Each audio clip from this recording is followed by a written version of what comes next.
Fran Cosgrave is a former Irish nightclub owner, model and reality TV personality who gained fame in the early 2000s as the original cast member of Love Island. Born in Dublin, he became a fan favourite for his good charm and good looks. And prior to reality TV, he worked as a nightclub promoter in Dublin. After Love Island, he appeared on various reality TV shows such as I'm a Celebrity, Get Me Out of Here, The Sharon Osbourne Show and Celebrity Daredevil. He also pursued a career in modelling, becoming a notable figure in the entertainment industry. In recent years, Fran's taken a step back from the spotlight to focus on his personal life, but still remains a memorable figure of the early 2000s of reality TV. So Fran, finally after 5 years, we're doing the first episode. Because the last one was a catastrophe. 5 years ago, I had you down for a full day in Manchester. And I think I just wasted a full day of your life by not pressing record on the podcast. And then it just took me 5 years to actually get this going again. Yeah, it was good energy, wasn't it? Good energy, good chats, it was long conversation. And then obviously you said the camera guy didn't have a full pack microphone. I was like, wow. Well, he didn't press record and I thought that was your job to press record. Do you know what I mean? Fundamentals. But anyway, first of all, I apologise for wasting your time. But we're back here now. In all fairness, though, like obviously when we were down there, we had a good chat about clothes, didn't we? And then you guys, I think that was the time you guys gave me the clothes from my DJ Mag first campaign, I think it possibly was. Yeah, we did, yeah. And we had all them on for ages. And actually, I was wearing your stuff all over the world at that point, mate. Mate, I'm not gonna lie, you was one of the first customers, and you've repped it for 8 years now, consistently. Dude, honestly, right? I never say I like things if I don't like them, man. But obviously your brand's been one of my favorite. It was absolutely my favorite up until. Up until what? No, up until like just took over us. No. Just I think just over COVID and stuff, I stopped. Like after coming out the other end. No, not that I have a different favorite brand. I've just stopped. I've just stopped buying as much kind of stuff because I wasn't on tour. Yeah, I wasn't doing photo shoots really. You know what I mean? I like kind of receivable, like the financial for putting into image and photo shoots and traveling was the whole thing was different. You know what I mean? So chats about it. Yeah, well, I mean, we've probably talked about it on this, but yeah. So, but no, I still love the clothes. That's not what I meant. I just meant I'm not buying as much clothes as I would have done because I was getting stuff bags every single month. Yeah, I think you was in the top 3 of our best customers since the start. I think it was you and Andy from your gym. Andrew. It's amazing, like, to watch it go strength to strength. Because I think I actually remember when I used to train in your gym, and you were telling me you're starting a clothes range. Yeah, and you had your first. Laughing at me, mate. I was like, man, this be interesting. What like you're doing? You were sending me some pictures of you two in the warehouse just caggling around with a few tops. To be fair, that wasn't even a warehouse; it was a storage unit around the corner from the gym. It was about 2 meters by 2 meters. I'm almost sure it was the second iteration of what you guys were doing when you went into the love and hate and the kind of it started evolving. It started evolving into it, and I was like, shit, man, I really like these clothes, but I liked the fits as well, and I liked loads of them you could wear like going out at the same time. You could wear casual as well, which worked really well for what I was doing. Yeah, so it was good. Yeah, but still, thank you. Ace. Well, I'm glad you we're still number 1. Yeah, mate, I can fucking never get that, and it's always I pick something, I'm like, shit, man, it's sold out. I missed it again. we've got reminders on them now. That was a new one that Dovey put on. He's put a little app on there as a reminder now. But yeah, well, let's get into it. So, Fran, growing up, where are you from? How was home life? Yeah, well, growing up, obviously from Dublin. I was born in a place called Kimmage, and my dad at the time had a bakery. He was a jack of all trades. Well, I suppose it's like you then. Yeah, a little bit now, but I was just thinking out of my head. So he was a baker at the time, and he had a thing, and he absolutely loved it. And him and my mum had kind of gone against the grain, really, of like they were both quite young, and I don't think at first everyone kind of, was supportive of the relationship, to say politely. And but they strived out. They had their own bakery. They were smashing it, and. Then I moved to a place called Tala, which when you say to Tala, most people, they think it's got a bit of a California, they call it. It was good though, mate. It was good childhood. You know what I mean? My dad was amazing. He's very present and would push. Not you. like mine then. Yeah, well, yeah, no, yeah. I think I'd a opposite kind of scale from where you would have been at that point. Like, but he was there, present. He was always pushing you. But like, there was two sides, like with sports and stuff, football and all of that. I just wasn't into it. So he kind of pushed me into boxing and karate and like kickboxing and stuff, which I loved. And I got really heavily into that, and I skateboarded and BMX but I was heavily dyslexic as well, and there wasn't. That's two of us. Yeah, there wasn't a lot of awareness, like, because I'm an old bastard now. Well, I suppose I'm not old, but like You still look good 46. Though. Yeah, well, I've just been sober now. I think if I had kept going, well, I don't know what I ended up would have looked like. People are saying, "Oh, what age?" And I'm like 46, and I'm like, "Oh, Jesus, I wouldn't have known." I'd like, you always take it as a compliment, I think if I had kept partying, possibly like the way I was when I stopped kind of really going at it like 13 years ago, I would have, I don't know, God knows where I would have been, but everything for a reason. But yeah, my dad was awesome, man. He was super present. He was all like very supportive and like, yeah, it's good. Have you any brothers and sisters or anything? Yeah, I got two brothers, mate. Yeah, we're, like very close, but different paths. Different paths, mate. One of my youngest brothers, like a very successful accountant, and he went to college. He got a degree, like total opposite to me. I left school with no education at all. I didn't do any exams. I opened my first nightclub when I left school at 16. I opened my first nightclub. What, at 16? 16. Like, I went and I convinced this guy to give me a lease.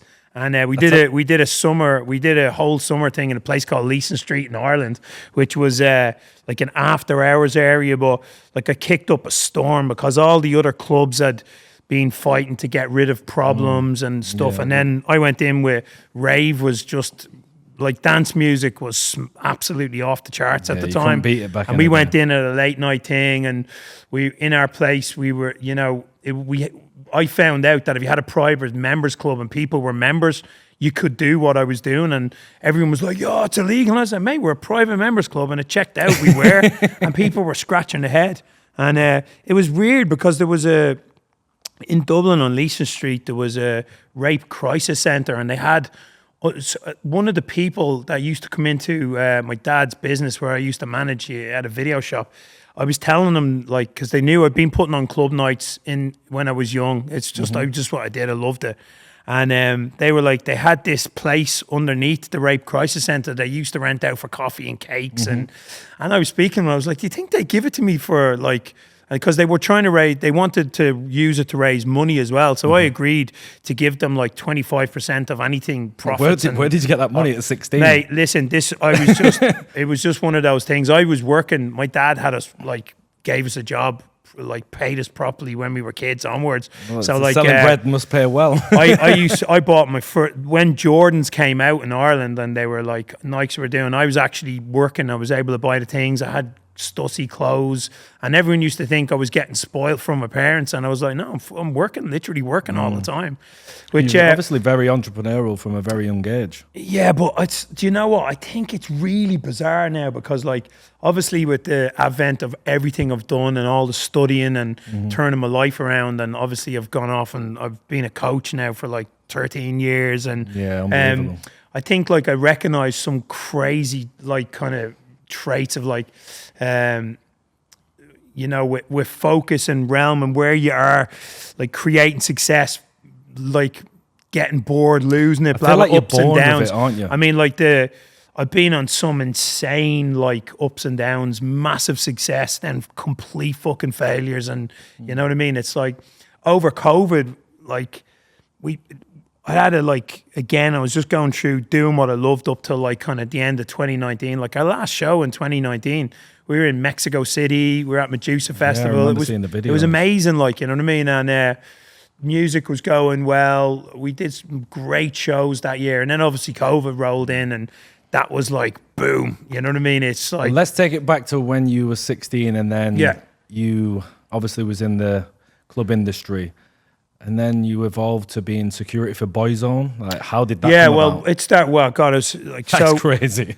so I got into security. I've got a good tendency. I'm able to communicate, talk to people, and it's weird. I've got this thing where I can like read people really well and read situations, and it I worked. feel like I'm talking to my future self here, because I had a nightclub as well, and I blagged the lease as well. Yeah, So, yeah, it's wild. But so yeah, with security, I was working in security in Ireland, and also DJing. I went and I qualified. I got my like gym certificates, and I got my personal training certificates, and I was operating like a head trainer and co-manager of a really cool health facility in Dublin in one of the top hotels. In between of that, I was like doing the door for a couple of very cool bars and clubs in Dublin as well. While I was still kind of grafting and doing music, and you must have been known for having a few scraps to even get the job. yeah, yes, obviously. I was able to look after myself. Where we're not from an aggressive aspect, though. I was very good. I don't know what people would call kind of. I don't think like, you have to be aggressive. I think calm Yeah, and it's collective, just- as I long as you think- know your skills. you know, like that kind of thing with like being a cooler, where you're able to like ascertain what's going on and talk to people. But if it goes off, you can still Yeah, you can control a lot absolutely- with your mouth, to be Yeah, fair. but the thing was as well, I was very good at, even when it went off, I was able to not lose my temper. I go very calm in situations, and that I think that's worked more scary. really well. And one of the first places I worked was a club called Night Owls. It was one of the roughest clubs in Dublin at the time. I'm like, it was absolutely insane. And when I went there, everyone was like, mate, you're not going to last. And I ended up working through like 7 different security like crews, and I stayed on through each different team. And you cut your teeth there, and you learn how to operate in situations. Yeah. Like it was like every single night there was fights, every night, without a shadow of a doubt. You're gonna learn and pretty quick, not aren't you? little punch ups, like full on. Like it was the people. Some of the guys get dragged out in the street, and there'd be like 8-10 people going at it for like 10 minutes straight on the road, traffic stopped. You're definitely gonna And learn some skills inside, fast. you get a call, and you'd be inside, and you'd be just running into a melee of. But it's like that in most people. Anyone that doesn't doors or security or fight, you don't really feel anything while it's going on. It's the adrenaline, Yeah, isn't it? you don't feel it. It's always that thing like afterwards when the adrenaline starts. It's to like come when you off. get, if you have a punch in the face, you don't feel it until about 2 hours later. So like cutting that, like long story short, I wanted to, a couple of the doormen, we got offered a job in London with a place called Hippodrome in Leicester Square. Yeah, I remember that years ago. And obviously I was like, you know what, I need to get out of Dublin. It was one of those things. I just needed to spend my rings. I'd met a girl when I was on holidays, and she was in a girl band, and she was based in Denmark. And it was just as one of them random things you can never imagine as a kid. We were outside a bar in Kos in Greece, and I was chatting to this girl, and she was like, "Oh, yeah, I'm in a girl band," and I was like, Natasha? Yeah, what? Was it No, Natasha? not this, not Tash. Oh, no, okay. this was a good few years before I met Tash. And yeah, it turned out she was Simon Fuller was our manager, and she was in a band, and so we met, and we spent like 2 days, I think it was, in Kos. And then I went back to Dublin, and it was a weird holiday. It was one of those holidays when I realised we were out, and I was with all the lads, and I was going to the gym every day, and the lads were getting smashed. And by the time we left, I wasn't even speaking to any of my mates, and we went home. Literally, we didn't speak on the plane. We got back, we didn't speak, and it was the first time I was like, shit, man, I like other stuff than what other people do Yeah. at the moment. And I realised, do you know what? I'm good. Something I'm- just clicks, doesn't it? When you've been. it was the first time I realised I don't need anyone else. I Yeah. can do everything by myself, and like I can be by myself. And you know, a couple of times through life, I've had times there where like I've thought, shit, do I go this alone again? And I've walked away, and it's worked out. You know what I mean? And everyone's like, "Oh, mate, what the fuck?" Do you know what I mean? And then it's the best decision you've It's ever just having made. balls to actually take that. But that's what's. She came over to Dublin. She rang me. She came to Dublin, and then she was like, "Want to go to London?" So I went over to London with her, and it's the first time I've been in London. We were in Leicester Square, and it was weird because I was in Leicester Square, and I was walking around. It was like I knew no one. There's bright lights, big city, and 2 years later, I was like head of security for the biggest club in London. You know what I mean? I was running and looking after celebrities all over the place. Is that how it come across with yeah, Ozone? that's how I ended up working with Westlife and stuff like that. Westlife, It was Westlife, yeah. I went to London, we went to Hippodrome, we realised when we got there you need to have a licence to work in the UK, which you didn't need in Ireland. So, but that licence took 12 weeks to get. So I went just the next morning, I just went and got a job on a building site in Earl's Court. And I You've done it all. Mate, we moved to I had £300 and a sports bag when I got to London. 19 December 1998. Just going in. We were like that 99 leading up into like kind of the millennium, right? At the start of 99, we were living in a shared house with like 25 Italians on Cardozo Road in North London, in a fucking sitting room that we turned into a like a room with beds and shit, right? And the guys who were here, everyone's like, fuck, mate, this is not going well. I was like, I am not going back. It doesn't matter what happens. That's no matter it. how Once you've hard got that gets, mentality, I'm going to figure it out. going back. And literally just month after month, things just exploded, man. And I had a load of things that happened where we were getting licenses, and we were in Croydon, and I was like, you know what, I don't want to work in Croydon, so I walked out an office. Rough down there, isn't it? Yeah. It wasn't that it was that. I just wanted to be in the West End. I knew that's where I wanted to be. And I went up to the West End and managed to get my license. Then I walked up to the door of Paul Oakenfold's club in Leicester Square. His business partner, Darren from Cream, had just opened there, and it was like the biggest super club in London. And I walked up to the door and I was like, I want to work here. And all the doormen were like, mate, who the fuck are you? I was like, you know what though? That people respect that though. Just stepping up there, just showing your face, and they think, dude, I stood there literally, right, 25 minutes chatting to the lads. And one of the, Karen was her name, she was the manager, was standing inside. I didn't even know who she was. She was listening to me chatting, and she came up and she said, listen, come back next week or something, she said, for an interview. And the next night I came off the building, so I went home, changed, and went back, talked my way into the building. And it's like a 11-story building in Leicester Square, and I talked my way up to the office, and I knocked on the door and I was like, I'm here for the interview. And they were like, we told you to come back next week. I was like, what? I thought you said. And just as I was there, someone called in sick while I was in the office. Oh my and I was God. like, mate, I'm fucking here. I got my license. And that night I start working in home in Leicester Square. It sounds like you can get where water can. The biggest super club in England at the time. And I was on, there was 8 levels of dance floor and a VIP room. And I was standing in a doorway on level 4. And I'm like, fucking, I've done it.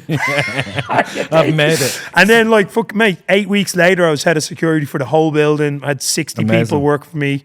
I was just I did my whole fire training. So I became fire marshal for the building in Leicester Square, like 12-story building that's like holding like kind of 16,000 people over a weekend, you know what I mean? And it was like literally, I was just going 21 at the time, mate. Sounds like you're 46 with the amount of things you've done. Just absolutely mental, man. I was sitting on top in Leicester Square. We were sitting on the roof with Paul Oakenfold and like this guy Andy, who was the most famous sound guy in the world. He does the sound for DC-10 and stuff. He's a sound legend. I'm sitting on top of the roof and I'm like fucking just 21. I'm like, oh man. And you're looking out on the top, the 12th floor, my feet dangling over the edge of this building, looking out over London, thinking, oh my God. I come here with Pinching £300, look at me now. Yes, that's it, mate. And you still hadn't done anything, you know what I mean? But it was just in the moment, I was like, wow. So, yeah, mate, like everyone told me, oh, people, they hate Irish people in England and shit, man. And I was like, think the English love the Irish. Since yeah, mate, I've had like, I think it's one of those things is what you bring to the table. If you're a dick and you're out for yourself and you're an asshole, you know what I mean? You'll be getting greeted with that, and your relationships are gonna kind of mirror that back to you, isn't it? Like, but I've had the best friends and friendships, like, and ever since I've come over here. And I think as well, you've not gone back, so it can't be that bad, mate. I loved it. Like, don't get me wrong, I love Dublin, but like from what I've managed to do and what I've managed to gain and lose over and over and over, it could have never happened like in Ireland for what I did, like, you know what I mean? So what was the experience with Westlife, being their security? Did you travel with them? How did it end? I'm almost sure we did two like either world or European. Like, we were all over the place, mate. We were out in Asia. We were all over Europe. It was a great job, and I loved it. Absolutely loved it. And their head of security, Paul, they used to come to the club, and obviously I had been doing security for a load of kind of like there used to be like magazines that used to have all the bands over. So every single weekend, Home nightclub would be hosting these smash hit tours and Capital Radio tours, and so it was mind blowing meeting all these people. It was like, it was one of those things. Like, I always just was comfy. Like, we had like a couple of situations. Like, Westlife were coming in one day.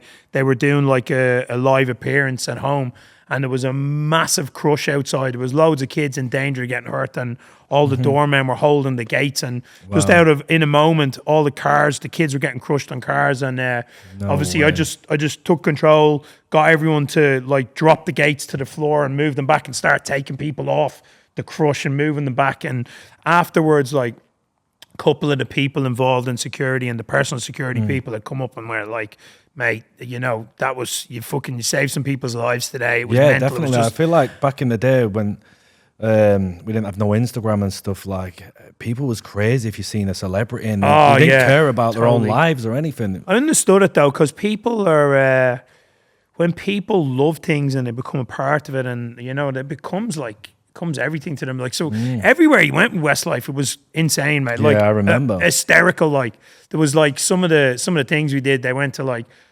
eight cities in like 2 days or something doing a tour. Because it was funny because I was head of security for a place called Red Cube, which was Mark Fuller's like kind of thing, who owned Sugar Reef and stuff. And when I was looking after Westlife, Spice Girls had their album launch in Red Cube, and I was on tour, and I was doing security with Westlife, and I was down at the other club. So there was a bit of beef. Like, there was people like, mate, you should be in your venue with Spice Girls doing this. And obviously I was with the lads. And when you think about it all now, it was like insane. I mean, this was back crazy. Like when Beckham and them were coming down to the club, and you'd be like making sure they're getting in and out, make sure no one's harassing them, getting in and out of their car, and people, and we messaging you, go, mate, there's a picture of you in the paper beside David Beckham the other day, and you're like, it's just mad random stuff, mate. Like, I think in the moment you're just living it, but when you look back now, like that was massive back in the day. It was wild, mate. But I think it was one of those as well. Like, yeah, you know what? Like, when I did just cutting off slightly, but the type person I am, when I did my first book, we had all green lights. It just like One Love Island, and I come back off this, and let's get into this. I got a great deal. How did that even come apart? Yeah, So you've been with Westlife. So I was with Westlife, and at the time I'd start seeing Natasha, who Atomic obviously is my son Josh. He's 22 now, and that's his mum. And we met in London while I was doing security. She used to come to the clubs and stuff.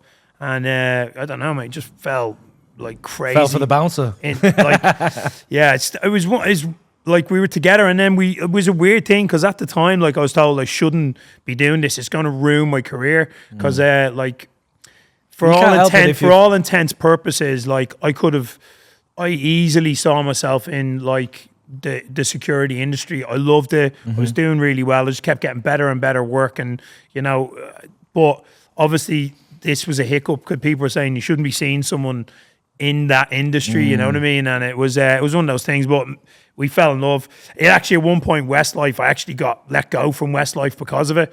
And it was funny enough, Nicky Byrne actually rang me up, and he was like, listen, mate, I'm not happy that you've been let go over this, because obviously you're in this relationship. They said, listen, stop this. It was not the band, but it was people in the background, like, you need to stop this relationship, or, you know, leave the band, like, leave this job. And I was like, you know what? I actually have madly fallen in love with this person, so I'll just leave. I've got the other stuff I'm doing anyway. But Nicky rang, and he's like, look, mate, I still want you to come on tour, and it's not going to affect it. So I was like, look, if everyone's all right with it, and that's fine, obviously I'll keep them separate. You can't let it affect your relationship. Obviously, that's your personal life. I understand. Yeah, but no, I understood where they were coming from. It's problematic if you're dating someone in a band and you're actually security for a band. It crosses the line slightly. So I totally got it. But it's just like everything in my life. It's just happens, doesn't it? It's just one of them things. But in saying that now, my son Josh, he's 22 now, and there you go. So he's an amazing, like honestly, mate. I look at him and I just think, he's an amazing kid, mate, and he's so determined, and what he does with his life, you know what I mean. I just look at him, I think he's just an amazing kid, mate. And mini you. Yeah, do you know what? I think even like I can't really talk about what he does, but he's in the military, and like every single day, amazing. like with what he does, he's definitely got a bit of you in him. Yeah, I think he's gone further than what I would have been like by. There's a point to like with your kids. My dad said this to me years ago. There's a point which you stop fucking with messing with your kids. And my son's hit a point where I know he'd probably pull my head off. It's like with the training he's taller done. Now. But but so when I look back at those, I haven't thought about this for years actually. When I look back at that, you just think everything's on purpose in these moments. Of course it is. It was just a redirection, and obviously you're going to choose the person that you love over your career. Yeah. Well, some people don't, but yeah, it was a choice though. I'm not going to lie. Like I did sit down. I thought, like, you know, at that time, my focus was building a massive security company. Been a hard choice. There's like some of the people that were around me that time. They're still in the industry, and they're all done very well. Like there was a few of us in around there. Like my arc on this, I landed in London in '89 with nothing. I was 2. 99-ish. With nothing, bag of clothes, 300 quid. Then I ended up head of security for the biggest nightclub in the UK. Then from there, I ended up like working with one of the biggest boy bands at the time. Like, then literally went on a world tour, did all that, came back. I took over security for one of the poshest clubs in London, the Stork Rooms, and it was like mad. People used to be like the stuff that went on there was just insane, mate. There was a level of money that I hadn't kind of like seen, and it was the same thing, but it was the same thing. You know, if there's problems, you want to go in and deal with it and take them out of the room without getting. It's not about ego. It's not about anything. Yeah, of course. Some of the things I learned in that thing. There's some very rich people that were very connected in there, and some of them got drunk and they go mad and they'd swing a punch at you and they hit you, and you'd like, you know what? It's all right. And I'd still talk him outside. And one particular occasion, there was a very rich guy. I'm not going to name because I just don't. Yeah, but yeah, a lawsuit in the morning. No. He was really drunk, and he got in an altercation with a football player on the night, and there was punches thrown. And as I tried to turn around, he like clear squared me like. And at the time, I didn't realize.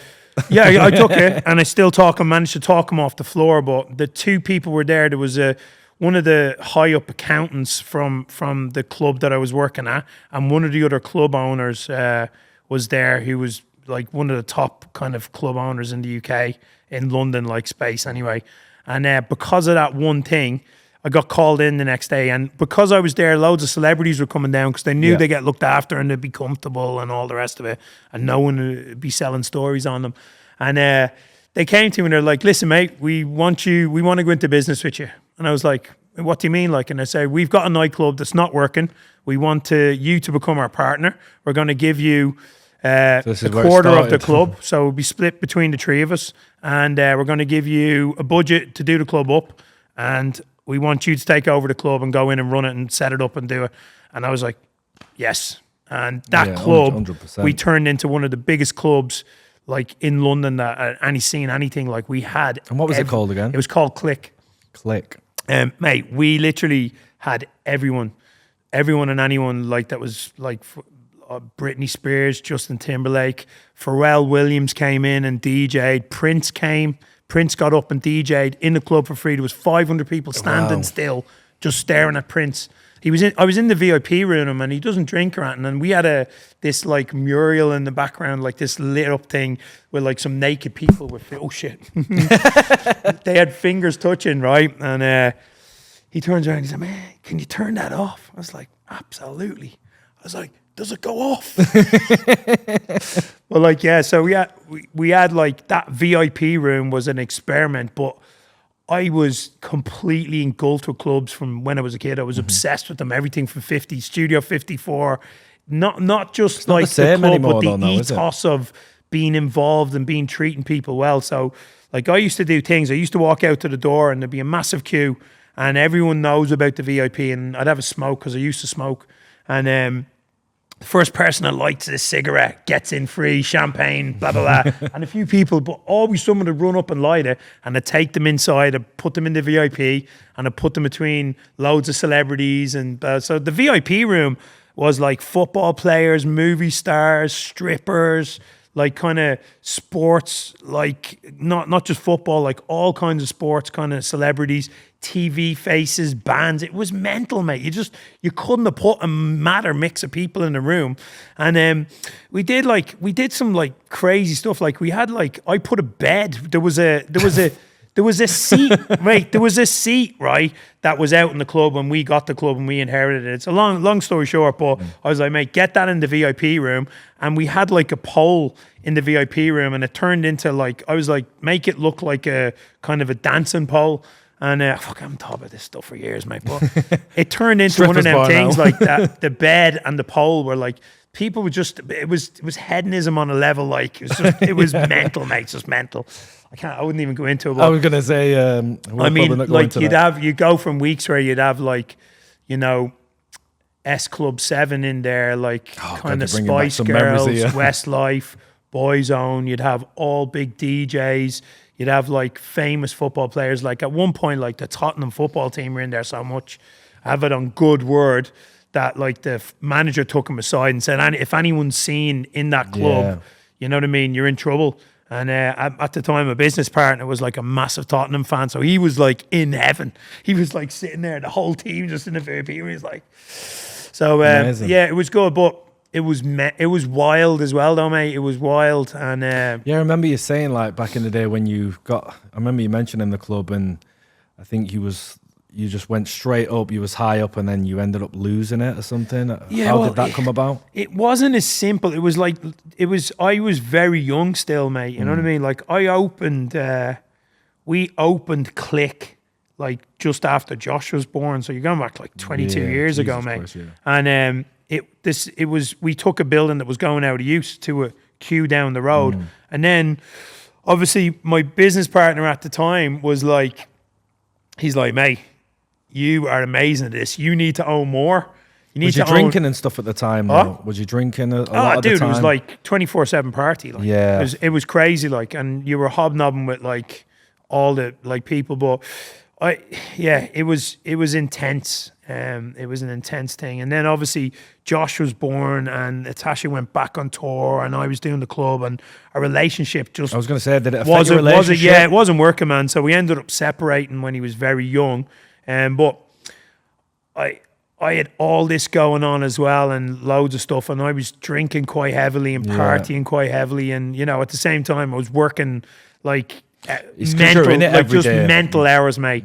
And then next thing was so successful, it was like this massive building up the road, and we've gone from one successful club to a massive new venue with like £3 million like loan from a huge bank into this business. The business is absolutely smashing it. I was like, my God, just one strap of mum.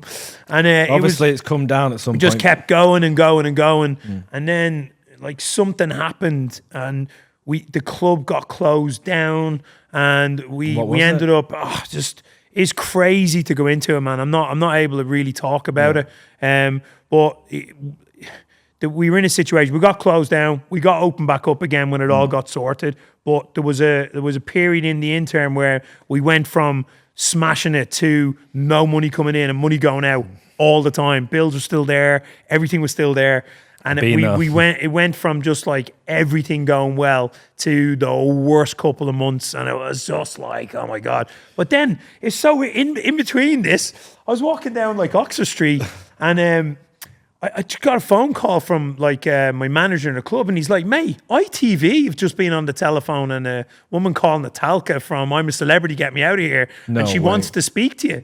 And I was like, about what? And she said she wants you to go to I'm a Celebrity, Get Me Out of Here. And I was like, fucking what? You're thinking, I've just gone from up here back down there, and I'm getting this random call. This was weird, because obviously I was in a relationship with a girl called Jodie Marsh, and when we broke up, she said a lot of shit and was in the papers like fucking shitstorming me, As right? they do. Like shitstorming me, mate. Like mental stuff, like. And you know, at the time I was like, you know what? People were like, come on, come back at it. And I was, I spoke to someone very high up in the newspapers, and who I was got on very well. And he's like, listen, there's two ways you handle this. Let them chat shit and just be who you are. Tell the truth. You, yeah. Just be yourself. And don't because I don't go around shit talking people, or if I have something to say, I'll say it to someone's face. Yeah, exactly. If I don't have anything good to say, I won't say it. And there's nothing good comes from it, you know what I mean? So I just told the truth. I was like, you know what? We fell in love and it didn't work out, and I wish her all the best. And that's what I've only said. But because like she was trying to fucking ruin my life, she did the opposite thing, because she kept like saying stuff, ended up putting me in like other people's radar, and who the hell is this bloke? Yeah. Do you know what I mean? And I was up at ITV and I bumped into this lady coming like out of the foyer, or I think I'd gone to the toilet and was coming back. And I had a brief conversation with her, and she was like, oh, you're that guy that owns the nightclubs. And I was like, yeah, yeah. And we had a chat, and I had no idea who she was. And it turns out she's the executive producer for ITV's. Wow. Like, I'm You just walk into it, don't you, everywhere? Mate, I literally, right, they said to me on the phone, he said, there's one catch.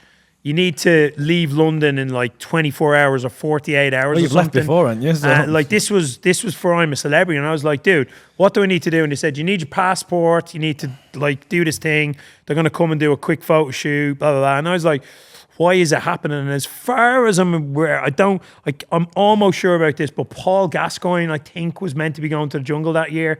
And I'm almost sure it was one of the times that he'd fallen off the wagon or something had happened and he wasn't able to go. So at first I was in the mix to just be if anyone fell out. And then all of a sudden I went from that to, no, you're actually going in. So I was like, literally, I went, well, what do I have to do? This is like a roller coaster, isn't it? I at the time, I was like, my bank manager was on me. He was like, dude, what's going on? We've gone from smashing it. You know what I mean? You've got this. You've got all these pressures on. And I was like, if I go out here, they were like, mate, no one can contact you for 4 weeks. And I was like, sign me fucking up now. You probably needed it. Yeah, you probably needed it. I was like, we're going to the jungle. I was like, I just need it. Like, so I mean, when we got to Australia, it was like funny. We went to like the Versace hotel, and I was like sitting in the front. I was like, "Fuck is going on?" It seems to be your life. You're just in the right place at the right time. What is going on here, mate? And it was wild. Like a couple of the doormen, they brought me out. Like I was in the Gold Coast, and they brought me out. There was this thing called like schoolies or something in Australia, and they have that's when people leave school, like kind of like graduation, and we were out, and this mad scrap kicked off, and these blokes trying to kick me, and I was like, and the security were trying to back it up, and then the security were in a fight, and I was stopping the security. I was like, lads, fuck. Lads, I'm fully trained. Mate, we were sitting back in the hotel having a few drinks, like before we went into the Versace that day, and my phone rang, and it was one of the big newspapers. It was like, oh, we've got this story we're running on you tomorrow. Just need to get your comment. Was it good or bad? It was really bad, man. Like really, really bad. Like, honestly, I was like, dude, you can't even print that, mate. But they're actually bringing you to do it as well, like, just a confirmation. They were like, oh, well, we've spoken to such and such, and this is what they've told us, and we're going to run it. We're going to run it on Sunday when you're in the jungle as you're going in. Yeah, that must be crazy for you to be in there and to think, what is going on out there? Mate, I was like, do you know what? Every word you just said to me is bullshit. So run it, and I'll deal with it when we come out. And I said, we'll run it back. Go for it. And I literally got off my phone.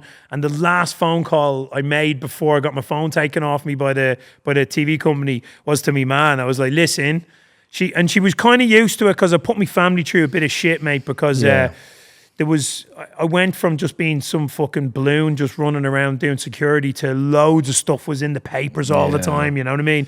And it's a weird one because like, even though people know you're not that person, you know what I mean? Obviously when like people are reading about it and they're like, oh, and my dad was like, fucking hell, mate. That must affect mental health though. Do you know what I mean? Yeah. Like, walking around and thinking, what are they thinking of me and stuff, even though obviously your true friends and your family know that it's not true. It must be intimidating and affect like, your mental health. You had some super dark days, mate. Like, I had a few days like when I was just in my apartment in London and I just didn't even want to go out, mate. And I was just like, you know what? But it's you learn to just learn to grow through it. You know what I mean? And this is still to the day. It's everybody deals with different levels of shit, mate. You know what I mean? And it's how you approach that shit and the action you take towards it that creates a different outcome. Yeah. Because it's like that now. When I'm stressed now, I get up and I go for a walk. You know, if I don't have no solutions, I tell this to my clients all the time. Did you do that in the jungle? Yeah, well, not in the jungle. To be fair, let's take it back to that. So, yeah, like you've gone in the jungle.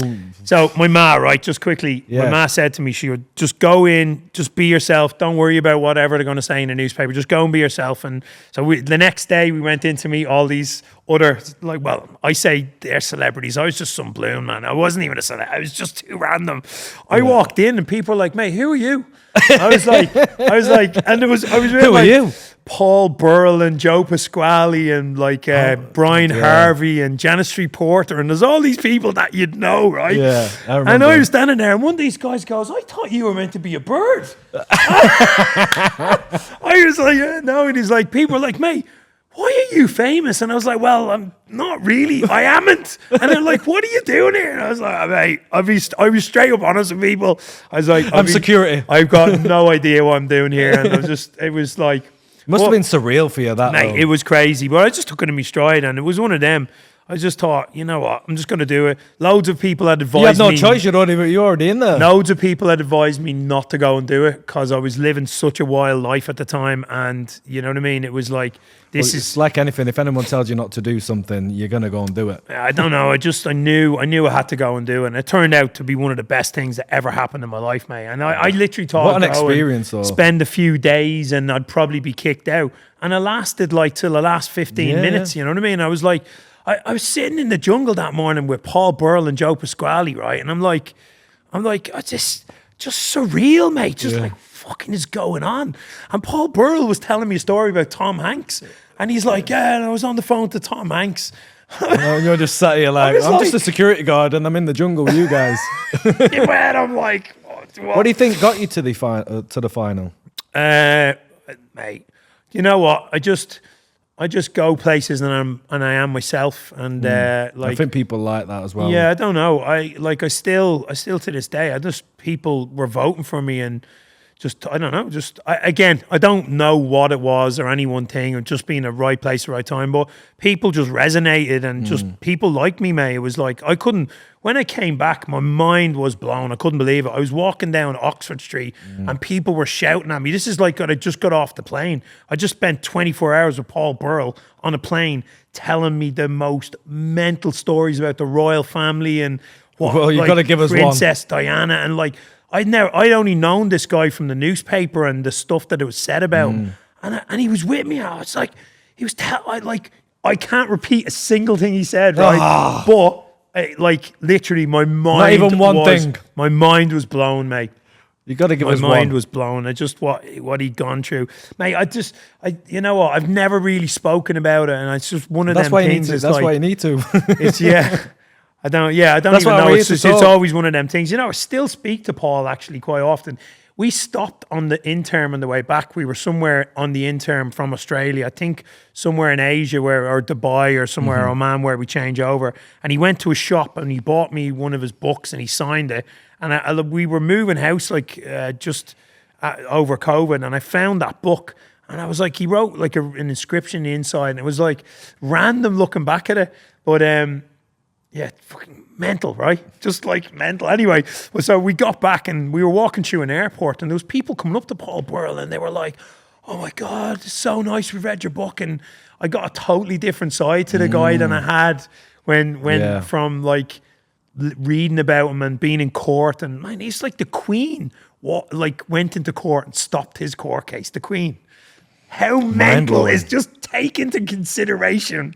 You got Fran from Ireland that was a security guard with this guy chilling. This dude store, man, you know what I mean? Anyway, but yeah, it was one of those things. So, but I got back from the jungle. I was walking down Oxford Street and I was on my way into my business in the club. It was just off Oxford Street. And there was people shouting at me in the road and they were like, "All right, mate, fucking love it." I was like, What about your business partner and stuff? You just disappeared. Like, Mate, how was that listen, relationship? it was good for business. It was I was good going for to say, business. you must We have come came back and probably saved their ass. And then we came back and the club was started taking off again. Oh, and amazing. it was really weird because after we got back, like in Australia, the last night we were there, after we come out, I spent the night like pouring drinks and handing them to the crew and staff as they were arriving into the after party. And I never realized that at the time, but at that time, the woman that runs, Natalka was her name. She was the executive editor or the creator anyway, but I was handing them out and they told me afterwards that no one had ever done that before. And I was like, because I suppose I wasn't a celebrity, you know what I mean? I was just a fucking door. But I was in hospitality, so I knew it was one of those things. I just enjoyed it. But I got back and literally I was back like a week or two and I got a phone call and they're saying, look, we're working on this new program where you got to go and live on a beach with 20 people and go on dates. And I was like, where is it going to be? And she's like, well, I don't know. We're looking at Fiji.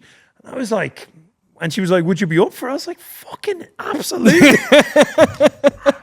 I don't even know what it is, but I bet they loved you. Yeah, Fran's up for anything. And it turned out to be Love Island. And it was like, wow. this thing was like, we got I remember it with Callum Best and mate, a few others it on there. was wild, right? Because they got a phone call and they were like, right, here's the spec. You got to go and live in Fiji. You're going to be on a beach living on a private island for 12 weeks. But you got to go like 2-3 weeks previous to that. And I was like, fucking what? That is just crazy. So, mate, anyway, well, like... Just to say yes straight away, like, what a life. So anyway, we go to Fiji and like spend all the time there. Under the rules in Love Island, I wasn't with anyone. It's just weird. It just didn't happen. Like, and I would have been like the rules as it is now. I would have been kicked out, probably the first person kicked out. Well, I just went on and ended up fucking winning the thing. That is mental. It was mad. That. It was like, it was like 70 grand for like living on a beach for That's like a lot of money back then. Fucking mate, it was crazy. But that was so, like at the time leading out to there, I was under the most amount of pressure with my business. My business was failing at the time, and it was absolute shit show, mate. You know what I mean? How did you deal my with relationships with away? some of the people I was working with weren't going well, and I'd been gone on a tour. I was going around clubs, DJing and doing appearances and all these random things that I would have looked after someone for doing years ago, and I was going to do it. So like some weekends I'd be away, I'd do a club and a DJ in 2 or 3 clubs, and then I'd come back and I was trying to balance it all, and I was drinking, partying, and we were doing tons of like the celebrity parties, and me and Callum were we were off the charts at that point, mate. Like off the charts, mate. We were talking about this a couple of months ago. You were laughing. We were like, oh my God. Yeah, but you got some good memories. Yeah, but like people say to me now, like, would you change stuff? And like most people say no, but like I would have changed a lot of it. Mate, I would have stopped drinking a long time before I did.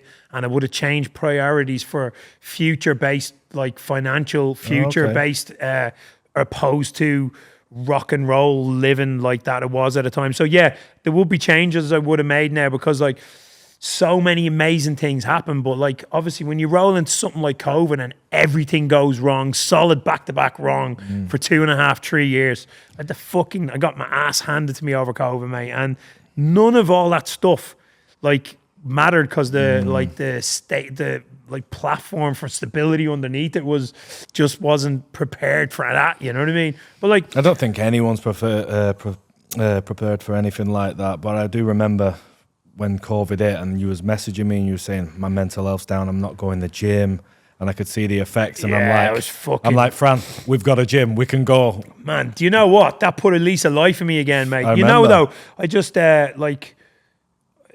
I know we're getting into this a sec, but over COVID, man, it was a shit. I had like literally 2.5 years of back-to-back. Everything that could have gone wrong in my life did. My mum passed away. I brought my business partners that I've been working with for like 13 years. We all start fraying. Business wasn't working. I was like going for deals. I was doing like spending months working on deals. We were on the final stages for massive promotion deals for doing advertising we're doing, and they were all falling down on the final hurdle after months of work. It's like it was just one thing after another, after another, after another. And then obviously the realization of like, shit, mate, really starting to get toasty now. You know what I mean? Even I was like, you know what, we could go a year, even if we made no money, we could smash a year because, you know, we got money there, we got savings, we're doing well leading into that. And then it was into the second year, and then obviously, so yeah, I mean, obviously we can loop back into that, but like, so anyway, Love Island went amazing. Yeah, let's get back to Love Island. Yeah, fucking just get that out. Like, what was one of your best moments on Love Island? Oh, do you know what? I just, it was all a dream. Yeah. I hear that music in the background. It was all a dream. It was the first ever one, wasn't Mate, it was the first ever one. It was the most amazing experience. Champ. What? You're the original champ. Yeah, it's so funny. You don't realise I still get slated to bits when people look at the photographs, the fucking photographs. You had some mad hairdos and Me stuff. and Callum were in my nightclub on the piss all night long, and ITV came in at like 10 o'clock or 9:30 the next morning. We had still been drinking. We were in the other room, and they were setting up. And me and him were like, right, we just do these photographs now. I was like, yeah, sound. And we just did. We're going to have to get a few of them up. We did. Oh, mate, Jesus Christ. It was mad, mate, because... it's good that you I look back now and I fucking laugh my ass off, and I think we just didn't care. We were just rolling in the moment. The woman's like, yeah, put this Hawaiian shirt on, been drinking all night long, solid like, right, in the other room. You got this rose in, you like fucking ripped shorts, you look like what Huckleberry thing gone wrong. And you think 25 years later I'm gonna be getting abused.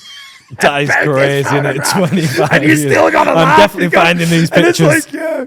Well, you gotta laugh about it, man. You can't take it too serious, you know what I mean? But well, it sounds like you've had a great journey, but I'd like to know, obviously you've had all these highs. When was your dark times? When was you really struggling? Yeah, well, after... Because obviously being in the limelight must be crazy, just constant people at you, watching you, talking about you. Yeah, well... There's been like a good few like real bad lows. I think rolling into like after Love Island, I did like, I don't know, another 10, 15 programs after that, and we did like Callum, Fran and Dangerous to Nan for ITV, and like everything was going well. I was touring all over the place. I was smashing it, DJing everywhere, doing appearances, doing TV ads. But I was living wild as hell, mate. Like wild as hell. It was like all over the place, non-stop partying, absolutely living like amazing like time, and loads of like.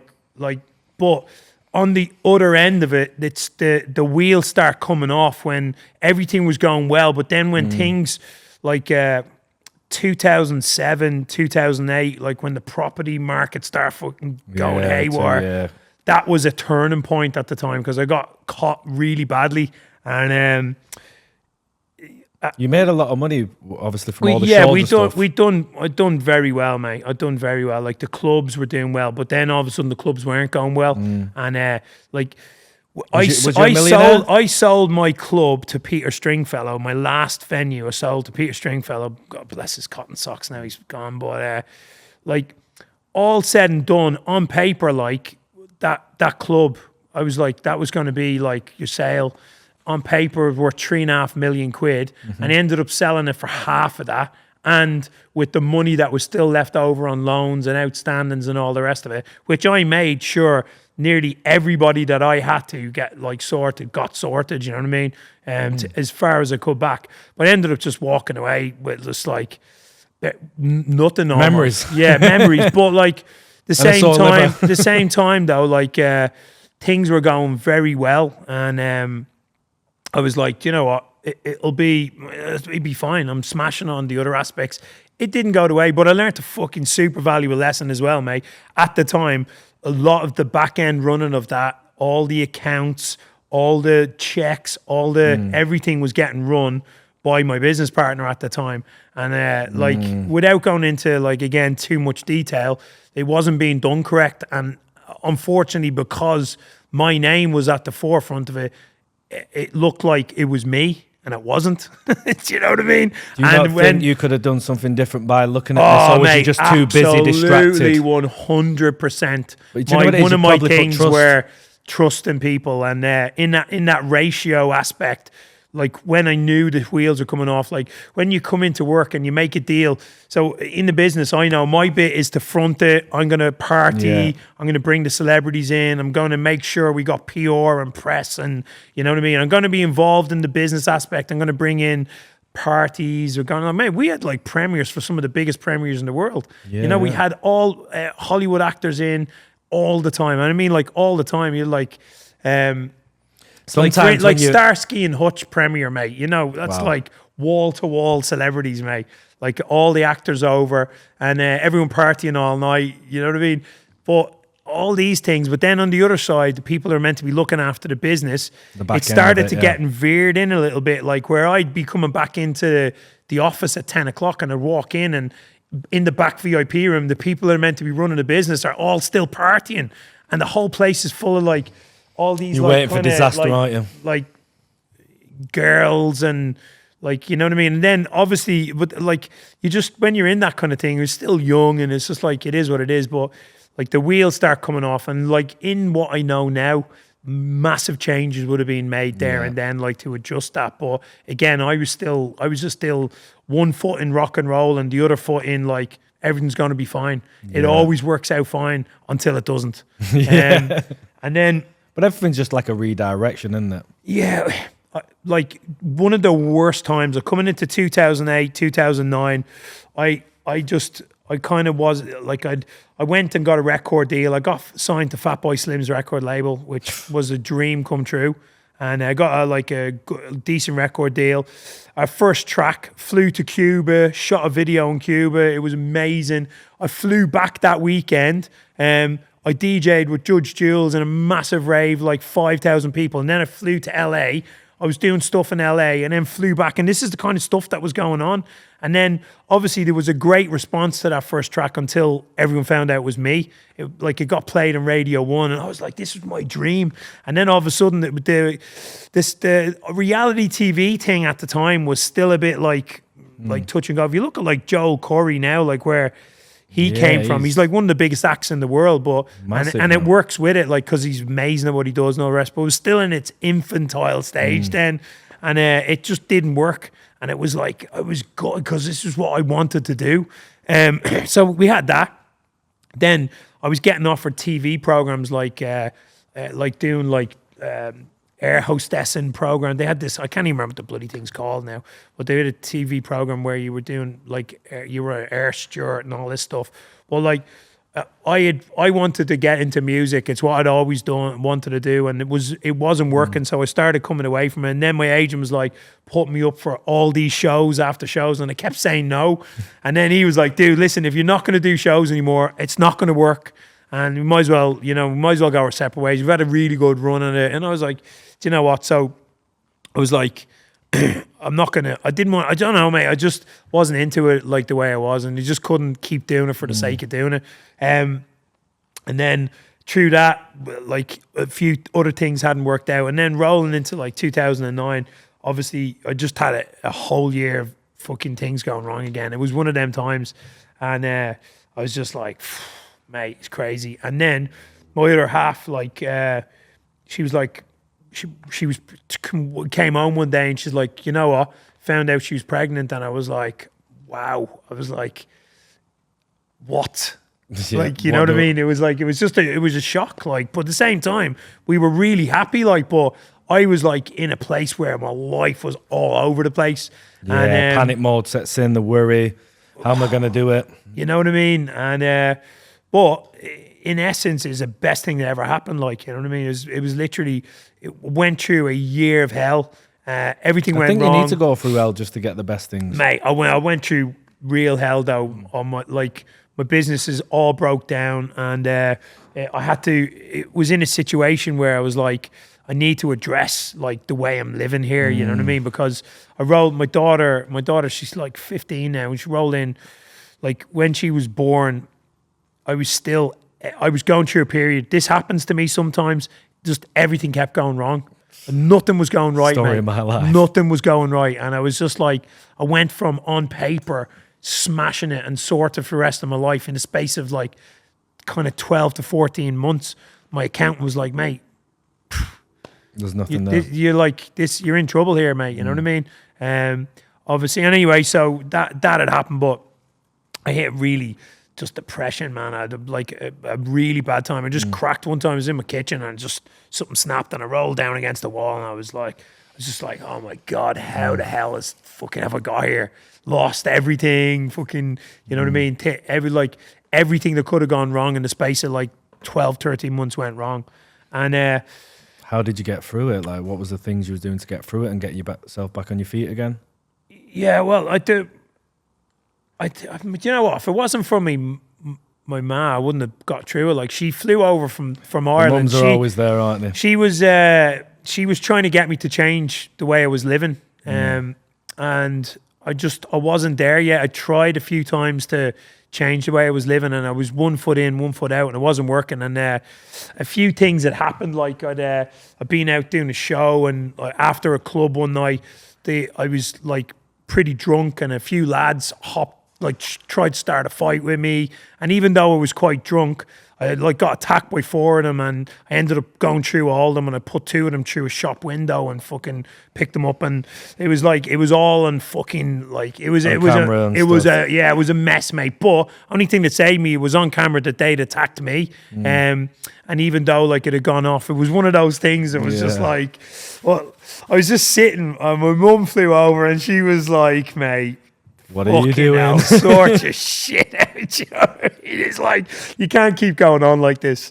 And she was rightly so. And I went for a walk along like the beach down by Lytham, and I'd say that was a point, that walk with her changed my life. She convinced me. She'd been trying to get me to go into coaching and come with her. She was an NLP coach, and she trained people all over she's amazing. She'd been a coach and a kind of spiritual guide, and she's helped thousands of people change their lives, mate. And I was at the lowest point I'd ever been in my life, mate. It was like I couldn't. There was like just either at that point you could just give up and be gone. And did you ever feel like that? Oh, mate, yeah, totally. I didn't even want to go on to that. I just thought it was waste of space. It was fucking, I couldn't bring anything to my family. It was fucking, it was just a failure, mate. Yeah, and the thoughts are going through your head every day. I've failed. I've got nothing to live for now. Yeah. And I feel like I've been through that situation myself in the past, and the one person that got me through it was my mum. I feel like they're the only people that can really make you listen and change, because they depend on you, and it's about respect for them as well. But yeah, you're fucking amazing with the relationship with your ma, though, isn't it? Like that. Yeah, we've got a really good one. Well, she's been there since day one. That's good though, mate. I just love listening to that. What you just said. It's honourable though, isn't it? Like the way you look after her and stuff. Yeah, I love it. And I obviously see it from a distance as well. But she's still hard work. Yeah, I don't know, mate. I think it was it is one of them. But long story short, I gave in. I flew to Dublin with her. Start studying. Start changing things. I went and I did my NLP, neuro-linguistic programming, practitioner, and then went straight on, did my master practitioner. And then all of a sudden something just clicked inside me. I stopped drinking, which fucking made such a difference. Yeah. Just taking that space. And it was it was a progression thing where I just got to a point that I was like, you know what, this just fucking doesn't work for me anymore. And I was like, I just feel so shit, you know what I mean? And it's how long have you not had the drink for now? Mate, I stopped drinking drinking partying 13 years ago. I've had a couple of times I've done so much work on myself. I'm like, I'm fine now. I can, maybe I could dip my toe back in, and I not a slip or falling off the wagon around, because I went to a couple of AA meetings, and it wasn't for me, mate, because I was and I know whatever works for other people, but I just couldn't. I felt when I was there, everyone was talking about the worst thing that had happened, and I was I love supporting people, but where I was, it wasn't working for me. I couldn't be in that. I already knew what I needed to do. I just had to find my path for doing it. But once I started doing training and studying again, I found out utilizing my own kind of brain power and how I was framing things and how I needed to address it. And my guiding picture in my head at the time was like if I close my eyes, and I do this with clients, like to see what your guiding picture is. My picture was like a guy at a party, 2 bottles of Jack Daniels, everyone asleep on the floor, because that's what it was. I don't want to. I was wild and a bit extra wild. Like, I mean, I got like Pritchard, like, who was part of Dirty Sanchez. They were mental, right? Like mental. And Pritchard's like an amazing guy. He's a vegan now, and he's like ultra marathons, and he's like he rode across the Atlantic, mate. The guy's like legend. And the first time I met them in Ibiza, this kind of puts it into context. They were like, everyone was like, these are the wildest people ever. And 3.5 days later, they were all caked out on the floor, and I was still going. I was going to say, I bet you was like, these ain't wild. No, it's not. Like, they were wild, but like, I was just extra. And that extra is too much, mate. You know what I mean? It's not sustainable living a balanced and normal life. Not for business, not for family, not for anything, mate. You can't do it, mate. Nothing really good comes from it. I mean, in the time you're living and having a good time, having partying and stuff, thinking it's amazing. But when you really look back, a lot of bad things come from it. A lot of dark times come from it. Your biggest mistakes in life are always around drink and stuff and partying. Nothing ever comes from a session that adds value to your life. No matter what, nobody has ever, when I've had this discussion with people, having a good time, having great, it's all like, there's a point what I call jabber chat. Jabber chat starts after a few drinks and people get loose, and then jabber chat starts, and those conversations, as much as they feel like they're mean or anything, in the moment, nothing. It means nothing. It'll never astound to anything. It's never going to put 1 ounce of value that's going to outlast that night ever in your life. And it's no one's ever told me anything that's happened at a session that's like it's had any value. Life, so done something good. Forward thinking, mate, like short vision, like I call short term, is like, oh my God, blinkers, I'm having an amazing time. I want to chase that dragon. I want to have that guy. But then like long term, you ask yourself, right, what value is this going to add in 3 months, 6 months, a year, 3 years? And if you say to yourself, it's going to have no value, you move and you go, right, no. That's where you put it to one side and you're like, now. nah, no. And you've got to find a balance inside that as well, because people want to enjoy themselves, and I totally get that as well. But for me, my balance was like, right, this doesn't work. And, you know, if I'm going to turn my life around, I need to, like, right the ship. You have to do it. It's either one way or the other. Because nobody, like, I remember, like, when I said to people, I'm training, I'm going to be a coach, I'm doing NLP. And then people were like, mate, you? No fucking way. But you know what? I think some of the best coaches come from people that have actually been through it and been through the dark times, done all the partying, drugs or whatever, and been through trauma. I feel like they're the best coaches because they've experienced it. The thing, I've actually been lucky enough to be involved in some amazing changes in people's lives because of the change I made, and as well because of that time with my mum.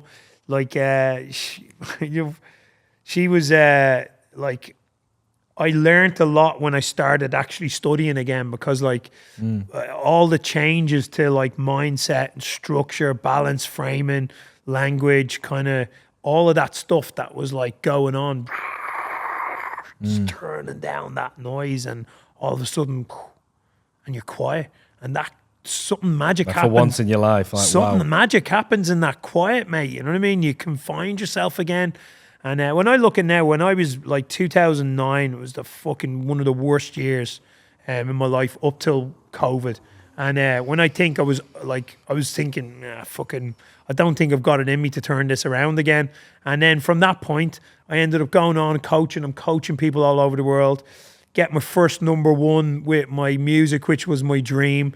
Travel all over the world, like 4 times over, DJing. Some of the events I've seen you at. Basically in 2013, we were like writing music. Hardwell like heard this track. I don't go into the whole thing because it was mental. Played it at Tomorrowland. We weren't allowed to tell anyone. Came out like in January 2014. Boom, go straight to #1. Next thing, like a few weeks later, we're on tour around the world. We did 56 shows that year, all over the world. Wow. Everywhere, like Asia, all over the places. Like it was mental, mate. And like obviously, then we didn't even have a stream, and now we like got nearly 100 million streams. But all that as well, it was like that was my Again, back up. thing, you know what I mean? Yeah, it came like when I think about all the amazing things in between there. And in between all that, I wrote like a book called The Ultimate High. And I had a I deal feel like with you've had a lot of them. I had a deal with Virgin, like, and it went to the last phase, and the deal didn't go through because obviously I wasn't a doctor, and then they were talking like didn't have a doctorate in psychology and all of this kind of stuff and Well, you've things. got experience. Social media though wasn't as where it is now, like where people go and they build an audience in social media and they do the book. But it's like You've still got the book. oh yeah, mate. This funny enough. When it's never sold. I You never put it out. released it, mate, because That's something you couldn't could get do a deal. next. I tried to go back and updated it because when I was writing it, it was like I'd literally had one stream, and now we've had like nearly 100 million, and we've done like that right for other artists as well, like, and so but Maybe it just wasn't the right time. yeah, look, I always knew it was going to come. I've tried to update it with all the stuff that's gone on since, and I just can't get my head to update it. But one of the people, I took some stories from some of my clients that turned their life around, and I was speaking to one of them yesterday, and he was like, mate, give this book away. It's going to help thousands of people. Yeah, I think you should do it. He was like, so I'm actually now just decided this morning, I'm going, do you know what? I'm going to give the book away in the iteration that it is. And there's loads of tools and techniques and loads of amazing stories and turnarounds. That's great. Giving something back, isn't it? Yeah, well, look, it's not even about money now. It's just like it's there and it's got energy to it, and it's like. So anyway, that's one of the things I'm on. But what about the jungle when you went to? Is it Brazil? When we did ayahuasca. Yeah. So was that like a part of your journey of like? Yeah, well, it's finding yourself again. So I never do anything in mediums. I went from being party mental to completely sober to vegan to health to meditation to like I went the total opposite direction. I really So found what was your process daily? So from, like obviously stopping. Yeah, what would you do to I get up in the morning, start getting up really early, like 4 o'clock in the morning, 3:30 every single morning, meditate for half an hour. And like I started doing loads of like quantum meditation and like I just really got into it, mate. With quantum physics and stuff. Felt so good. I was like, and then I started like cutting in, like learning about foods and health, and I became vegan for like 7 years. And but it led me on a journey. I've always wanted to do ayahuasca, and one of my clients just rang me, and he was in 2015. I was working with this guy. He just bought an ayahuasca retreat in. I think I remember because I had the gym Peru. at the time, and it was mad. He just rang me up. He's like, mate, I've just done this ayahuasca ceremony. You have to come to Peru, and I was like, fuck, what? And he's going, mate, I've just bought you a plane ticket. Go on your eat. It's not like you to just get up and go, is it? And I just said, mate, I've got to go to Peru. So fucking 2 days later, like just got on a plane, went to Peru, flew into Lima, then got this like tiny plane from Lima to Iquantas, it's called. It's like an hour. Oh my God, mate, it was fucking terrifying, mate. I woke up on this plane and there's like thunder and lightning outside the plane. No. And I was like, holy shit, mate, this could be it. I was like, have I done this to myself? I was like, I'm trying to come here to clear my head and be a better person now. Mate, I landed in this, like, it's not even an airport. It's like it's a runway with like a metal, like a concrete building that people stand out of rain. And it's torrential. I mean, torrential rain. And I thought there was a car picking me up. And this guy's like, he's like, Francis? And I'm like, yeah. And he's like, come. And I was like, I got a bag and I come out and it's a rickshaw with like a tarpaulin over it. And I was like, where's the car, mate? It's like, he was like, no car. I was like, oh my fucking What God. have I let myself in for here? We drove for like 2 hours in the back of this bike. It was so dark. The guy, I had a bag between my legs and he gave me 2 flashlights, and I was holding flashlights over the driver's shoulders because it was that dark, right?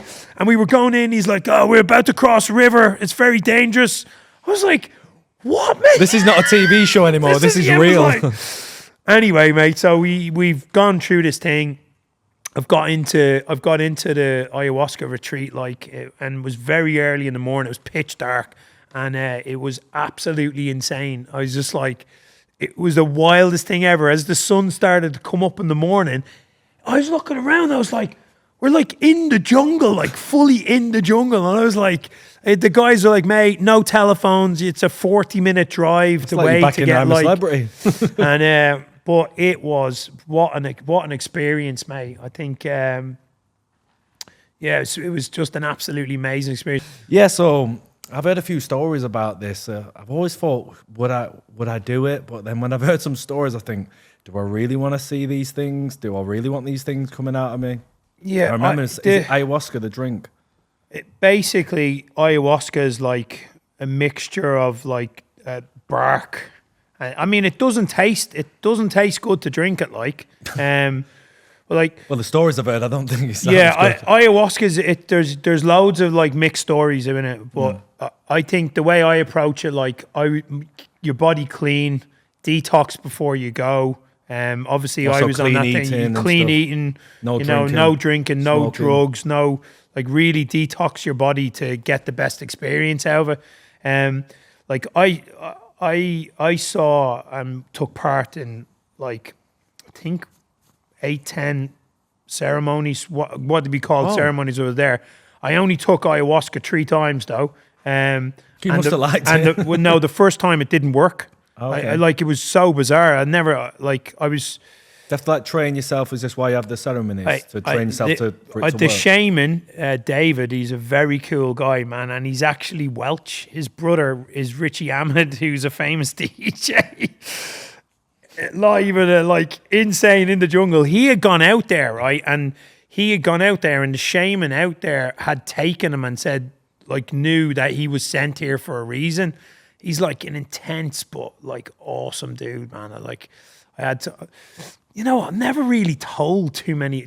Why I'm here to do it. This is like that's why we're here. Toomey Talks. Like my experience with ayahuasca, my first time doing it, we all go into a place that was called the Malacca. There, it was like a wooden kind of ceremony building that was built in. You were in the jungle. I'm not even. This isn't like even not like I'm a celebrity. Get me out here. This is jungle, shit, mate. Yeah. Like there's it's lion crazy. comes out. There's nothing saving you. So obviously everybody sits down, you relax down. David prepares the medicine. You take your medicine and you sit back down. You've got it's your a own. drink. It's a drink. You've got your own like kind of mattress. You've got your bucket for purging. We've got like a whole circle of people that are involved in this. Like people from all over the world were there. It was is quite an and what experience. they there for, like trauma and people there for trauma, for health, for like trying to find themselves, spirit journeys. You can get faced with ayahuasca. You can get faced with like very dark parts of like your own existence and past lives, and it's an intense thing. People ask me, do I recommend it? And I actually don't recommend it to people. I'm not saying don't do it because you don't know what experience I don't they're recommend get from it to people because everybody has different. But like, is it good? I really enjoyed it, but my experience was. I feel like when you come back though, your energy, how you held yourself, it was so different, mate. It was crazy. so different. Like my first experience, the first night, nothing happened. I sat there while everyone else was on a journey, and look, it just didn't work. I was like, what the hell's going on? And like, maybe them demons was dug. I just sat and like meditated and waited, and literally nothing happened, man. I was just like, what? I've flown all the way. I've known what this is for years. I'm like, I'm waiting to meet what they call the guide, your mother, and nothing happened. Literally nothing, mate. And after the ceremony, everyone was telling little bits of stories, what they wanted to share. And I was sitting with Dave. I was like, mate, he's like, it didn't work. And he was like, what? So you felt absolutely nothing? Nothing, mate. Not a tingle, nothing. He must have given you a glass of water. I don't know, mate. It was one of them. So anyway, we spoke to him about it, and he was like, it very seldomly happens, but it can do with some people. It depends on you and chemical. Maybe he wasn't ready for it. Yeah, I don't know, mate. So the next ceremony we did, I think I got a slightly stronger. So what's the ceremony like?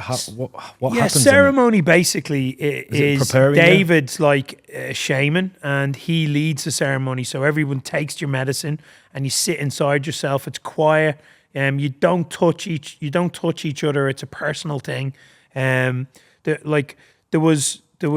try and get you in a state of mind? Mate, he sings. He has chants. It is awesome, bro. He's amazing. I can still hear the guy in my head, and this is like nearly 10 years ago, and I can still hear some of the songs. Like, but he has songs that he's learned and he's done, but there's some like.